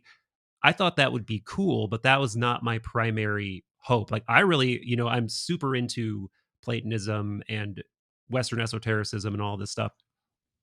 And one of the primary goals, especially in the Western esoteric tradition, is to make contact with what's essentially like your soul's guide or your soul's keeper. Or your They higher call, self, or yeah, your yeah, yeah, hmm yeah. So they call that like the personal daimon or personal genius or the your, HGA, holy your guardian angel, muse. or yeah, whatever. Yeah. And I really wanted to have a unmistakable encounter with that thing, like something that I would be sure, like, okay, this is real. I'm in dialogue with it. That was my sort of really out there goal. I feel like I may have had subtle communication with that, but it was not an indisputable contact made. I I see what you're did saying. it, so I was reluctant to use my imagination. But what I came to find out as the week went on is imagination is like the appendage that you reach out with in these Mhm. non-physical states. It's like, because that's all you have is, you need to start a sequence of thoughts, or you need to start doing something imaginally, and that will start knocking over dominoes that you're like, wait, where does this go? Where does this go? Mm. And then suddenly you'll find yourself in weird territory. And I think it is, I'm glad you said active imagination, because from a Jungian perspective, right? Like he would do these active imagination exercises. And for most people that do that, they're comfortable saying, this is all in my psyche. But Hmm. if you're viewing it as like, I'm sort of leaving the firmament of what I know to be normal in my own mind, and I'm reaching out with the sort of scaffolding of imagination to see what else comes and communes with that, it really feels like that too. Like I think that's a Hmm. valid way of considering what's going on and framing the kind of stuff that's going on. Yeah, kind of an open invite. Yeah.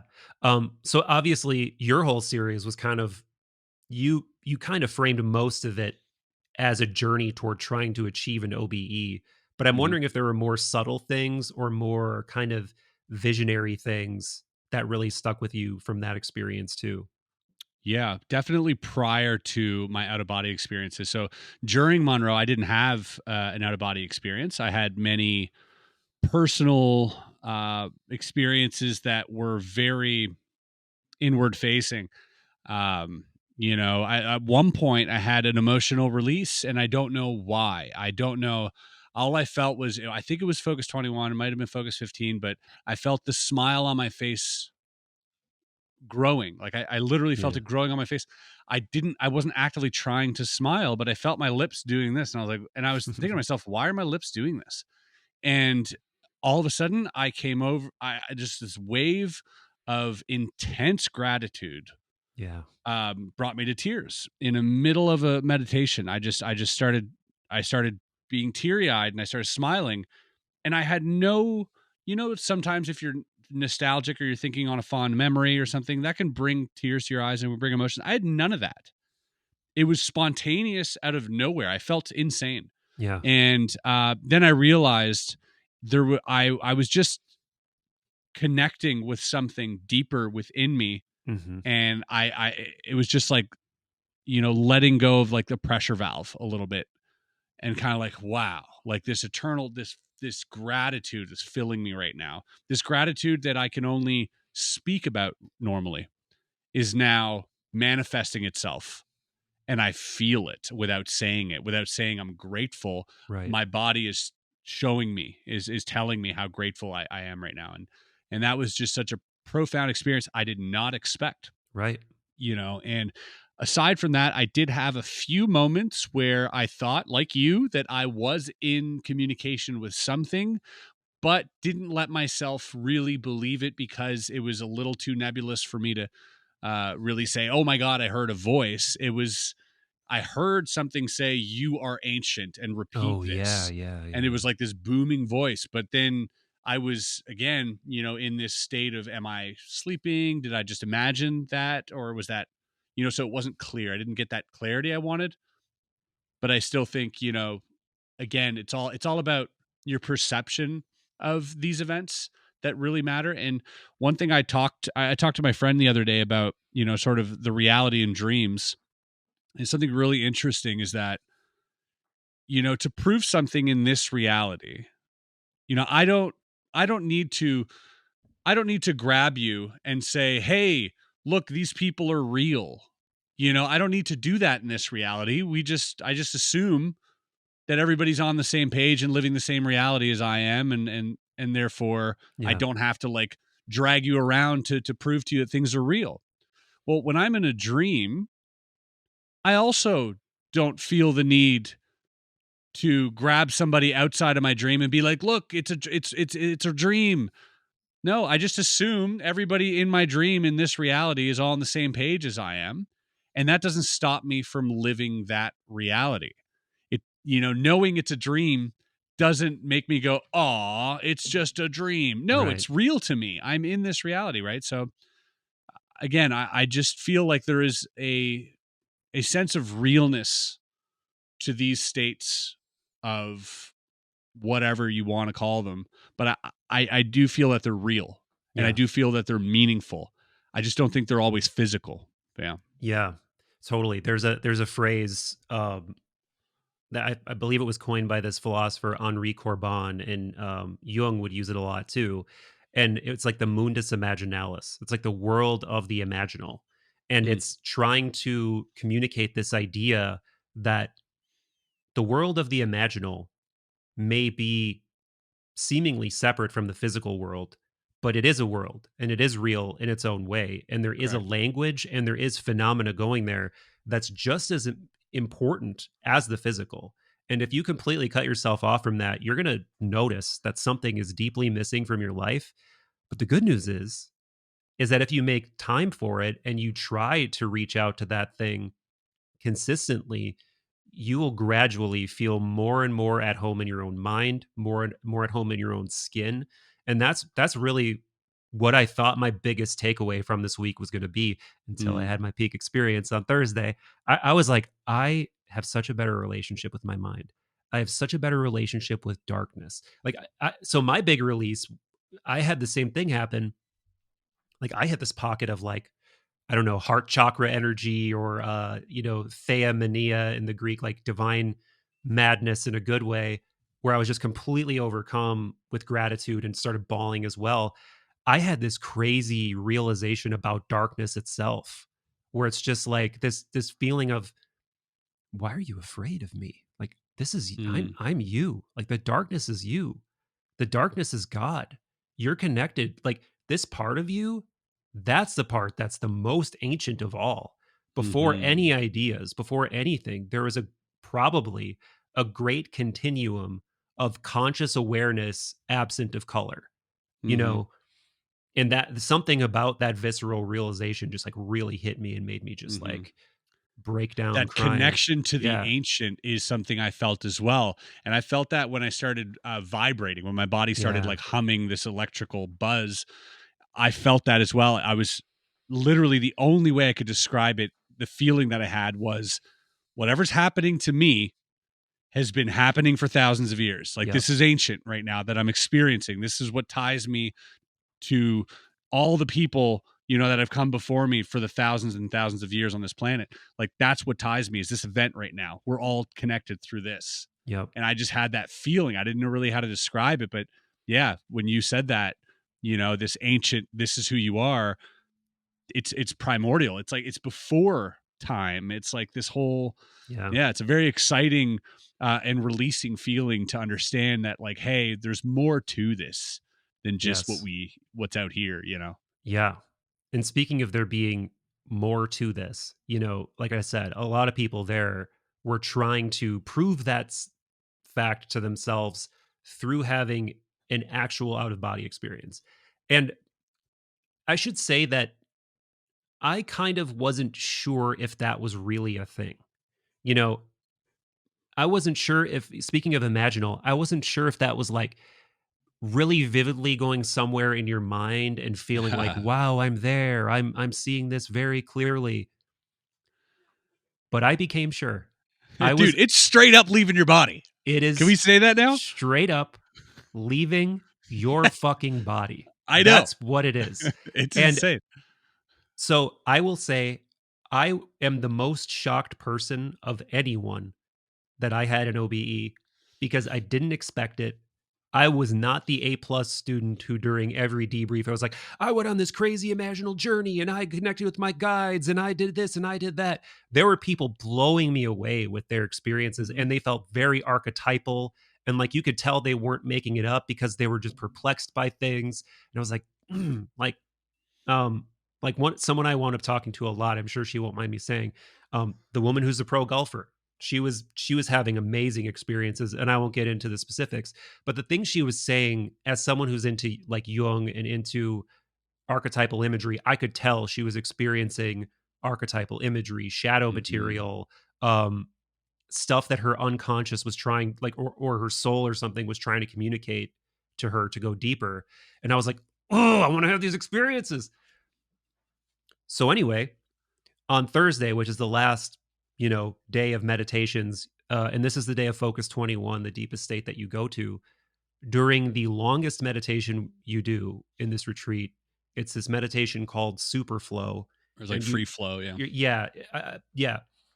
So you're slowly working your way up to this highest focus level that we do, deepest, whichever one you want to call it, deepest, lowest, I don't know. Is- And you're just taking a lot of time to get there. And when you take a lot of time, you tend to go into this clicking out state more for sure. It's much harder to not click out.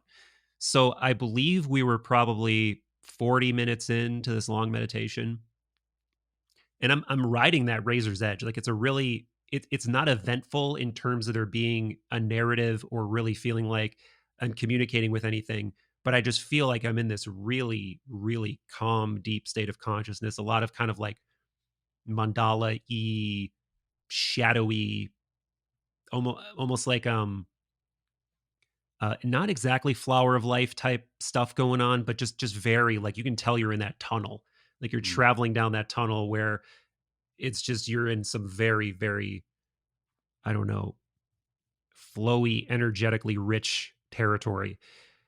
But anyway, so eventually I'm in about focus 15, I think, and I just suddenly feel like I wake up in a room. Like I'm just physically in a room, and it's not like I'm imagining it. It's like I'm there. I'm feeling everything, I'm seeing everything. It's a real goddamn room, and I'm looking out the window. But as I'm looking out the window, I'm like, how did I get here again? Like where am I right now? And then I think to myself, no, no, I'm not here. I'm in the check unit. And as soon as I think that, I'm back in the check unit, but everything feels extremely askew and out of phase is the best way I can put it. Do you have a sort of buzzing energy? Like, is there Yes. like a yes? There's like a palpable, like almost electric, Yeah. euphoric, like buzzing. Yes. But the one thing I didn't have that almost everybody says they have is like the loud ringing in the ears. Or the whooshing sound? I don't remember that. I Okay, may have had it, but it just doesn't stand sure. out to me. And then as I start trying to move, I feel my non-physical self start to just elevate. And it literally is just going up in the air and going up in the air. And it's a like Chris just said, it's a noticeable feeling of energy, of charge, of almost but also kind of almost liquidy, like Yeah. liquidy being like disturbed or vibrated kind of feeling. Vibrating at a high frequency, Yeah. like yeah. Yeah. And a noticeable feeling of an upward lift. Like it almost feels just like there's this I mean Flying. magic carpet is a dumb way to put it, but just like almost like there's just this part of you that's like Yeah. underneath you or something. And I start to freak out. Like it's a very strange feeling. Like it feels like everything in you is like this is wrong. At least for me, it felt wrong. Like I shouldn't be in this state. And I start trying to move my non-physical body, and it's like a bag of heavy water or something. It doesn't feel like I can control it well at all. So I start to freak out, but I'm also like, no, wait, turn around, try to look at yourself, try to look at your physical body so you can experience that thing, and I couldn't quite make that happen. Like it felt like I was just like slow motion turning. And then I just start again, the fear sort of takes over and I just start thinking, help, help, help. And eventually I start saying help, help, help. And as I'm saying that, I just start slowly sinking back down into my body. And then I pop up and I'm just like, oh my God. Oh my God, that happened. That just happened. And immediately I'm in this disbelief.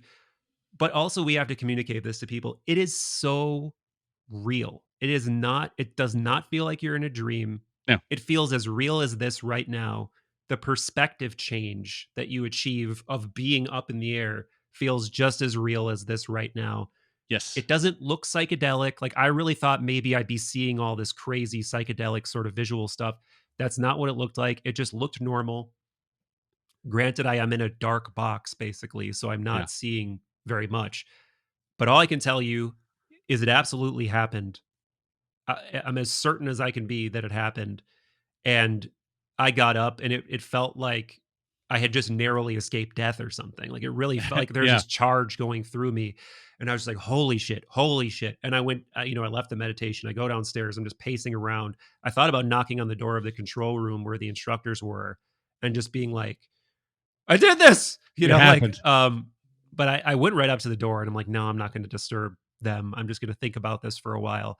And then people, slowly come out of the meditation and they start milling around and they're like, you okay? Like what's going on? So I'm like slowly just start telling people the story. And yeah, that's all I can say is it happened. And it's super surreal. It's just super It's surreal. surreal. Yeah. Yeah, more than real. Uh when you went back into your body, Did you physically feel yourself interfacing with your physical? How did that? Do you remember feeling that? Do you remember just Um, going in?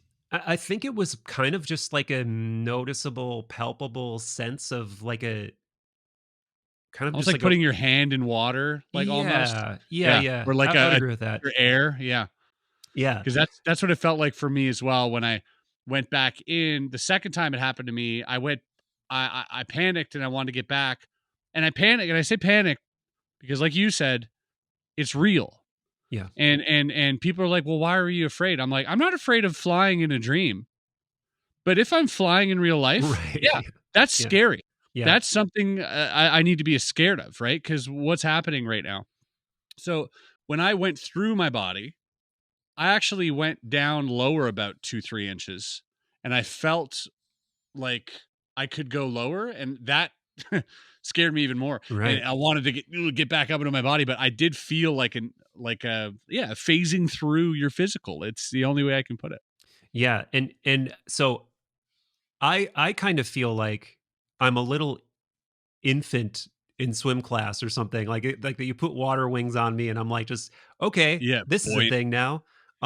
But there's obviously people who can swim and swim really well or go diving or, whatever. And you've gotten a little bit, more into the I don't know, the treading water phase than a Yep. dog paddle phase than I have. And you were able to kind of touch things and feel things. And it's interesting to juxtapose all of these different experiences against one another because for me, I could barely control the physical body and or the non-physical body. And then I'm wondering why is that? Like, is there something that like just some connection I didn't make, or is there something different Mm. about it? I think it's the psyche. I Hmm, think it's because I've asked these questions to Arky, who's my trainer, yeah, and he said it's perfectly normal. He's like, when you learn to ride a bike, yeah, you're not riding a bike the first day, or that analogy you just gave with like your floaties. That's exactly what's happening right now. You are in a new world that you do not know yet how to navigate, and some people are naturally just more inclined to figuring that out very quickly, and some aren't. But the point is that because you're in this new realm, you understand how it feels. The next time you're going to go in it, you're just going to be that much more experienced, and your experience will evolve just a little bit more past that. yeah, yeah. And I'm also curious from the other perspective. Have your intellectual defenses come up and been like, well, yeah, I experienced it, but I still don't know if I'm more than my physical body. Maybe that was just some Mm. super vivid dream. Maybe that was just some, I know, and we've already talked about that dreams are worth Hmm. paying attention to regardless. But that's the only intellectual defense I have is like, maybe it was a lucid dream, or maybe it was uh, some crazy twist of neurology or something. Right. But that feels so unsatisfactory. Like The if I say yeah. that that is a twist of neurology, I'd have to say the same thing about everything, right? It because it feels Yeah. that real. It's at first it feels wild, and as time goes on, you'll definitely notice your brain rationalizing things just so that it can cope. I Yeah. think that's a natural reflex of our organs, for survival. It doesn't really fall into any useful category to leave your body. Right. Yeah. Your brain's like, yeah, it's not going to help us. But for me, what strengthened it was the subsequent experiences that I had. I had like half a dozen of these. Oh, really? Well, I had two happen back to back inadvertently, like accidentally, and that's what Hmm. got me interested. And it was coming back from Monroe that I had like another four experiences Okay. 3 months later. And it was through meditating every day. I meditated for like 40 minutes to an hour every single day without missing a day, and had a really strong intention. Started waking up in the middle of the night and early in the morning, like 4 a.m., to meditate, because I would drink a glass of water, which would wake me Yeah. up to go to the bathroom, but I wouldn't leave the bed. And I would just start meditating. And that's when I started having these things happen. So I'd kind of found my own little pocket. Were you But meditating with hemisync or without? so I would meditate with hemisync, but I never had an experience during hemisync. Hmm. They always, when I was done my meditation, I'd take my headphones off and I was in like a relaxed, buzzing state. That's when I would go through the mantra. And my mantra was, this happened twice where I said it 3 times, kind of like a magic spell. And on the third time, like I popped out, I would just say, I deeply desire to leave my body. I Yeah. deeply desire to leave my body. I deeply desire to leave my body. And on the third time, I would feel myself like jiggling, so to speak, within my body. So like oh, it's loose. Oh, I can. Oh, and then I would get out. You know. So to your question, I think at first rationale kicks in. Obviously, you're trying to make sense of it. I didn't know what out of body experiences was when I had my first one. So naturally, I was way more skeptical. I was like, no, that has to be. And then it happened again, second night. And I'm like, okay, it's weird, but it still has to be a. And then when I learned about it, actively decided to have it happen, made it happen multiple times, that's where I was like, I am 100% convinced at this point in my life that I'm more than my physical body. Beautiful. That's all I know. I don't know anything more. I don't know about locale 1, 2, and 3. I don't know about, interdimensional beings that I can contact or have fights with or sleep with or whatever. I don't know any of that. Right. Yeah. All I know is that I am more than my physical body. And that for me was like the biggest revelation. Yeah, man. Yeah. I mean, it's probably the biggest revelation, right? I mean, how can you? Yeah. Have you had one since the stuff you covered on your channel? I had one that I haven't covered, which I didn't think I really would get into because it was really brief. Pardon me. It was so it was a few months after, and I had stopped meditating as frequently as I did, mainly because I think my intention was so strong. Yeah. To have an out of body experience. I meditated all the time. I ate right. I quit taking, smoking recreational weed and drinking and anything. I just stopped it all for this. The intention was so strong. And then once I achieved it multiple times, that the strength behind that intention sort of weaned. And, as a result, I would meditate less and less. I still felt great. I still felt that acknowledgement of this is real, but I was meditating less and therefore it was happening less. And then one night I'd woken up from a lucid dream and awake, and I had that familiar buzzing, and I was like, oh, this is it. This is the realm where it happens. I'm like, okay, I deeply desire to leave my body. Womp, just like that. Things are black. I demand clarity. I start seeing, I leave, and it was like it happened for the first time. Wow. Deep terror, fear again, because I'm in the dark, out of my body. I'm like, ugh, and I fell right back in, woke up. So it was like a brief, like 2-3 seconds of out of body, but it was just so nice. It was like almost like a nostalgic feeling of like, hey, like you still got this. This is still here. If you want it, if you seek it, it's there still. But yeah, for me, I didn't really feel the need to want to explore more than that. And I know that's a silly thing to say because it's so magical, but I got what I wanted out of it. I kind of get what you're saying, because even now I'm not sure if I want to do that again. It's a lot. I mean, it's like saying, I don't know. It's like, I'm trying to think of there is no parallel, but it's like, let's say you run a marathon or something. Like you're training and you're training and you're training and you run a marathon. The day after running a marathon, you're probably not thinking, I can't fucking wait to run another marathon. You're probably like, ow, man, that was so much work.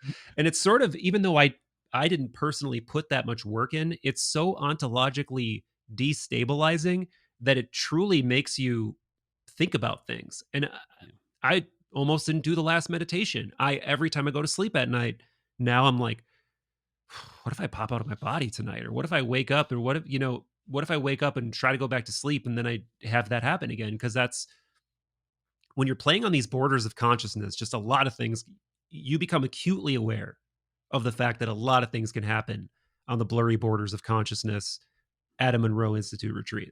That's for sure. Yeah. And So it just makes me think of all these states of consciousness in such a different way, and I'm just so much more aware of the possibilities.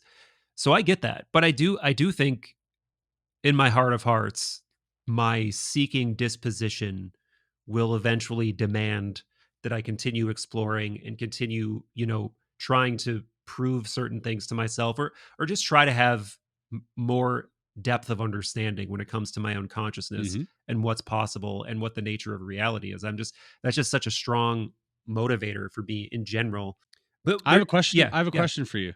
How does this now affect some of the literature that you've consumed?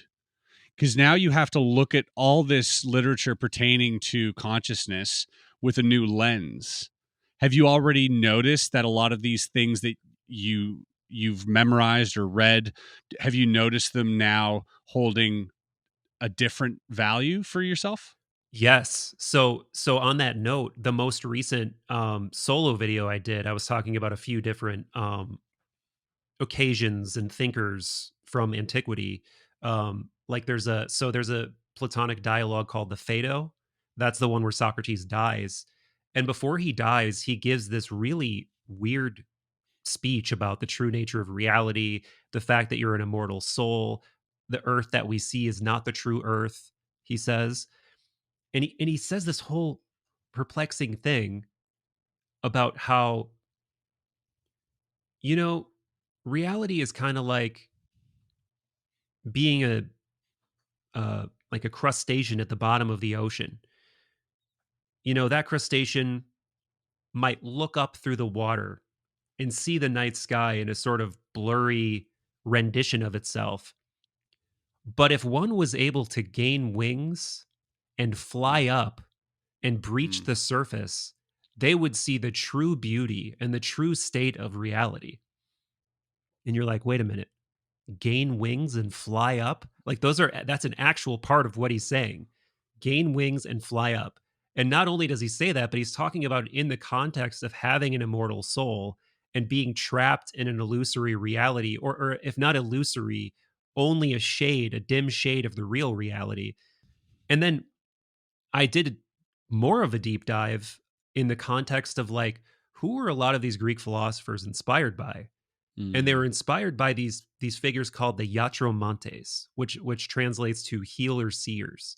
And these Mm. healer seers, people, the most famous one is like Pythagoras, but there's also like Abaris the Hyperborean and Empedocles and all these different guys. And they would go into caves or really dark places, and they would stay there for really long periods of time. And they would soul journey, and they would astral project, and they would bilocate. And then you're like, wait a minute. So these guys who inspired the most famous of famous Greek philosophers were doing exactly what sounds like going out of body.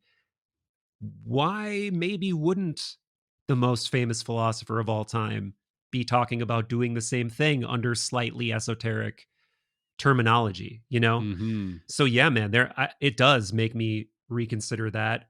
And there are certain philosophers who straight up talk about the soul vehicle. They straight up talk about the subtle body and like how to become more aware of it and how like things to eat to cleanse it, things not to eat to keep it clean, like things not to do to your point, giving things up, um not drinking, not having sex, not eating certain, like I said, foods. Hmm.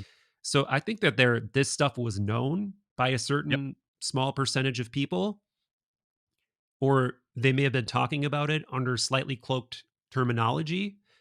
And you're not going to learn this in your philosophy 101 class. But if you read it, like you said, with that hermeneutical lens, Yes. it is there to be seen, I think. Yeah, I agree. I think that's beautiful. I think that now that you have, this extra lens with which to, consume this information, I think you're just going to be that much more enriched by, the information itself. I think there's so much to learn. Like that's the thing is like you can watch a movie Yeah. and then you can watch a movie knowing something and it's a completely different experience, and I think that's what this experience has given me is that it's a fresh perspective, and a fresh perspective on things that I thought were true, now turn out to be completely new again, and like I'm a kid, Yeah, You can, right. that's the one thing I felt coming out of Monroe was that, I've experienced, mind altering substances before, I've had my fun with Molly in my youth and stuff like that. But one thing that those euphoric drugs give you is a sense of new, Yeah. where even through psilocybin, you can look at a little bug and go, wow, and marvel at the beauty of this little bug on this Mm-hmm. leaf. And just, it's Mm-hmm. so amazing. I found myself having those experiences completely sober now. That I walk outside, I try to attain this focus 10, and all of a sudden I'm looking at leaves and thinking, oh, this is a beautiful leaf. And I sound like an idiot. I Right. sound like Yeah. I'm a child, and that's beautiful. I think having that fresh perspective on life is vital, especially in a world where we are completely disenchanted Yeah, man. by absolutely too much information and too much, too much rivalry and all this other stuff. It's so vital that we experience that childlike wonder once again. And, Totally. to do it through a conduit the gateway process, I think is just such an amazing, amazing experience. I'm so happy that you not only got to experience it, but got to experience it to the fullest experience. Like that is, Yeah. it's so perfect Dude, it that you really got to is. do this, and I'm very, very, very happy and delighted to hear I'm that. so grateful, dude. I'm so grateful to you. And yes, everything you're saying, man. Reawakening to the mystery in the mundane. The as cheesy as it sounds, the fucking felt truth that there is a universe in a grain of sand. A bug is like this fractal nebula of gleaming crystalline material that's alive and ensouled at least to some degree, and not intellectually being like, yeah, the world's pretty cool, but feeling it and knowing it and being connected to it. And I Yes. couldn't agree more, man, that the deeper you go within yourself, the more apparent that mystery in the mundane becomes, Yeah. and the more felt it becomes. So yeah, dude, it's absolutely true. Do you see yourself going to do another retreat there at some point? Yes, I do. Absolutely. I've been thinking about it recently. Like for me, it's almost, I mean, I'd hate to say it, but I'd love to do this twice a year. Yeah. I think every 6 months would be a good little re-up for my consciousness and my, my stress levels and everything else, because I've never felt less stressed in my life than when I came back from that place. Totally, dude. And just, and time responsibilities start to pile on, you start to relive a lot of the things you had before, but it's like a pressure valve. And I know that I probably realistically can't go back to Monroe every 6 months, but I'm thinking of ways to maybe do an online version of their retreat at least for a weekend, Hmm. just so I can, put myself back into. I'm hearing you and I'm seeing the glow, the aura that you're emitting right now, and it's making me want to go back. Like Yeah, bro. there's a nostalgia I feel through your experience. Yeah, I'm feeling the same way. Like I would definitely love to go back at some point. If we could make it happen at the same time, that would be super fun. Let's do it. Have you tried to push anybody else to go? Yeah, I think Jesse's going Cool. with Amar. I think they're doing one in January, if I'm not mistaken. Is that his Um, lady or? Amar, no, Amar Oh, is from Yes Theory. He's oh, okay, he's in okay, his videos, yeah. cool. And so they're both on, separate but similar journeys of consciousness. And I kind of hyped them up to the idea, and I was like, you gotta try it, man. So I would love for anyone to try it out, Yeah. but I do think there is value in having people who have an audience Hmm. going and participating, because I do think this needs to be shared. Yeah. And I've never felt a more truer sense of, um, let's say, I don't know, meaning for my own personal life than to share this. Yeah. I really think it's a selfless act, and I think it's awesome. And I want as many people as possible to experience something like this, because I think if I could get everybody to leave their body, this world would be entirely different, Yeah. right? Immediately. If everybody had the experience that you had, everybody on earth simultaneously had an experience like that, you can say goodbye to a lot of the negative things that are happening right now. Right. It would fix the world. I do believe that. And I think that's part of their mission, is to attain, 1% of the population in the next 9 years now. And I want to be part of that mission. I think it's a noble mission. I think more people need to experience this in order to, help make the world a better place. As So corny true, as man. that sounds, but yeah. And pretty much, at 2 hours on the dot, you say that's like such a mic drop sort of thing. And it's 2 hours, by the way, just completely just evaporated. This one just felt like we hit a flow state from the very beginning. Definitely. But is there anything else that's burning in your gullet? Have you kept your journal? Oh yeah. Have you gone back and read through it? This morning I did.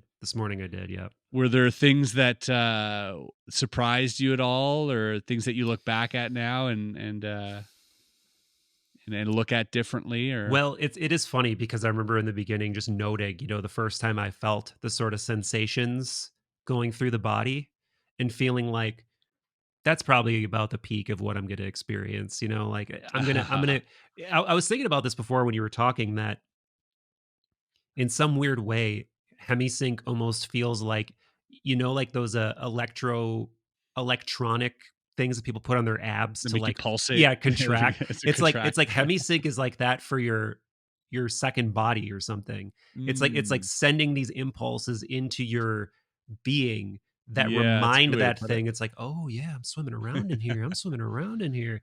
And then it sort of starts to like you regain some of those sensations somehow through a combination of the suggestibility and frequency and deep state of consciousness that you're in. I still don't understand the alchemy of it. I still have absolutely no idea how I achieved it. But obviously that's a core part of it. It is like you're sending the signals to that thing and waking that thing up. And little did I know, man, that it so would beautiful. eventually, yeah. It's so beautiful how, I look back and I think about my own journey about even approaching this topic, to doing it myself, to then having experiences outside of Monroe, to starting my channel, to meeting you, talking to you about it, getting you onto the program, and then you having an experience. Yeah. It makes me think like, man, yeah, this is all connected. It has to be connected. This is a wild simulation happening right now. It is. And it extra makes me feel that way because I don't think I deserved that. Like, I don't feel like out of that group of people, I was the one who should have that experience or even should have had it. And then I almost have to wonder, like, is that why I had it? So that I could come on here and be like, it's real. It's real. Because I wouldn't be able to say that beyond a shadow of a doubt even if someone else in my group that I trust implicitly told me. I'd be like, yeah, he says it's real, but it's not the same. It's not even close to the same. I agree. I think you're right. I think it did have to happen that way in order for you to talk about it. I just think that's how it had to happen, and that's how it did happen. Well, I'm indebted to you, man. So, oh, please. I don't know what I can do for you, but if there's ever an opportunity to do anything for you, I'm gonna do it. I appreciate it. Thanks for coming back on the show, brother. Thanks for having me. I really enjoy these conversations. And now that we have this bond, there's like this whole extra dimension to it. So would love to do it again. Definitely hope to collaborate more. And always looking forward to seeing what you're doing next too. Thank you. I appreciate that. I love what you're doing. Your conversations have become, even in my Discord, they've become like a topic of conversation. Like your link gets shared around quite a bit now from a lot of the Discord members. You've got a new fan in me, and especially in a lot of people in my community as well. I think what you're doing is really great, and you're keeping very high level conversations alive and prevalent on the internet, and that's much needed. I'm trying, man. Hopefully the YouTube algorithm will continue to support that trajectory. Is there anything that you want to tell people that you're going to release soon or anything? No. I'm going to keep working on, I got so many things that I'm working on right now. I am actually revamping. I built another set Dope. not this one. And we're about to launch it, and it's a place, and hopefully I'll be able to have you on one day. Let's do it. Because it's a physical podcast set. And as much as I love doing these online, I have this set up. That physical interaction when you're talking to someone just lends itself, I think, that extra little bit sometimes. And I would love to have you on as a guest one day. So let's talk about it in 2025 and get you up to Canada. Yeah, I have more interesting shit to talk about now, that's for sure. Absolutely. All right, man. Let's wrap this one. Much love, and until next time. Thanks, man.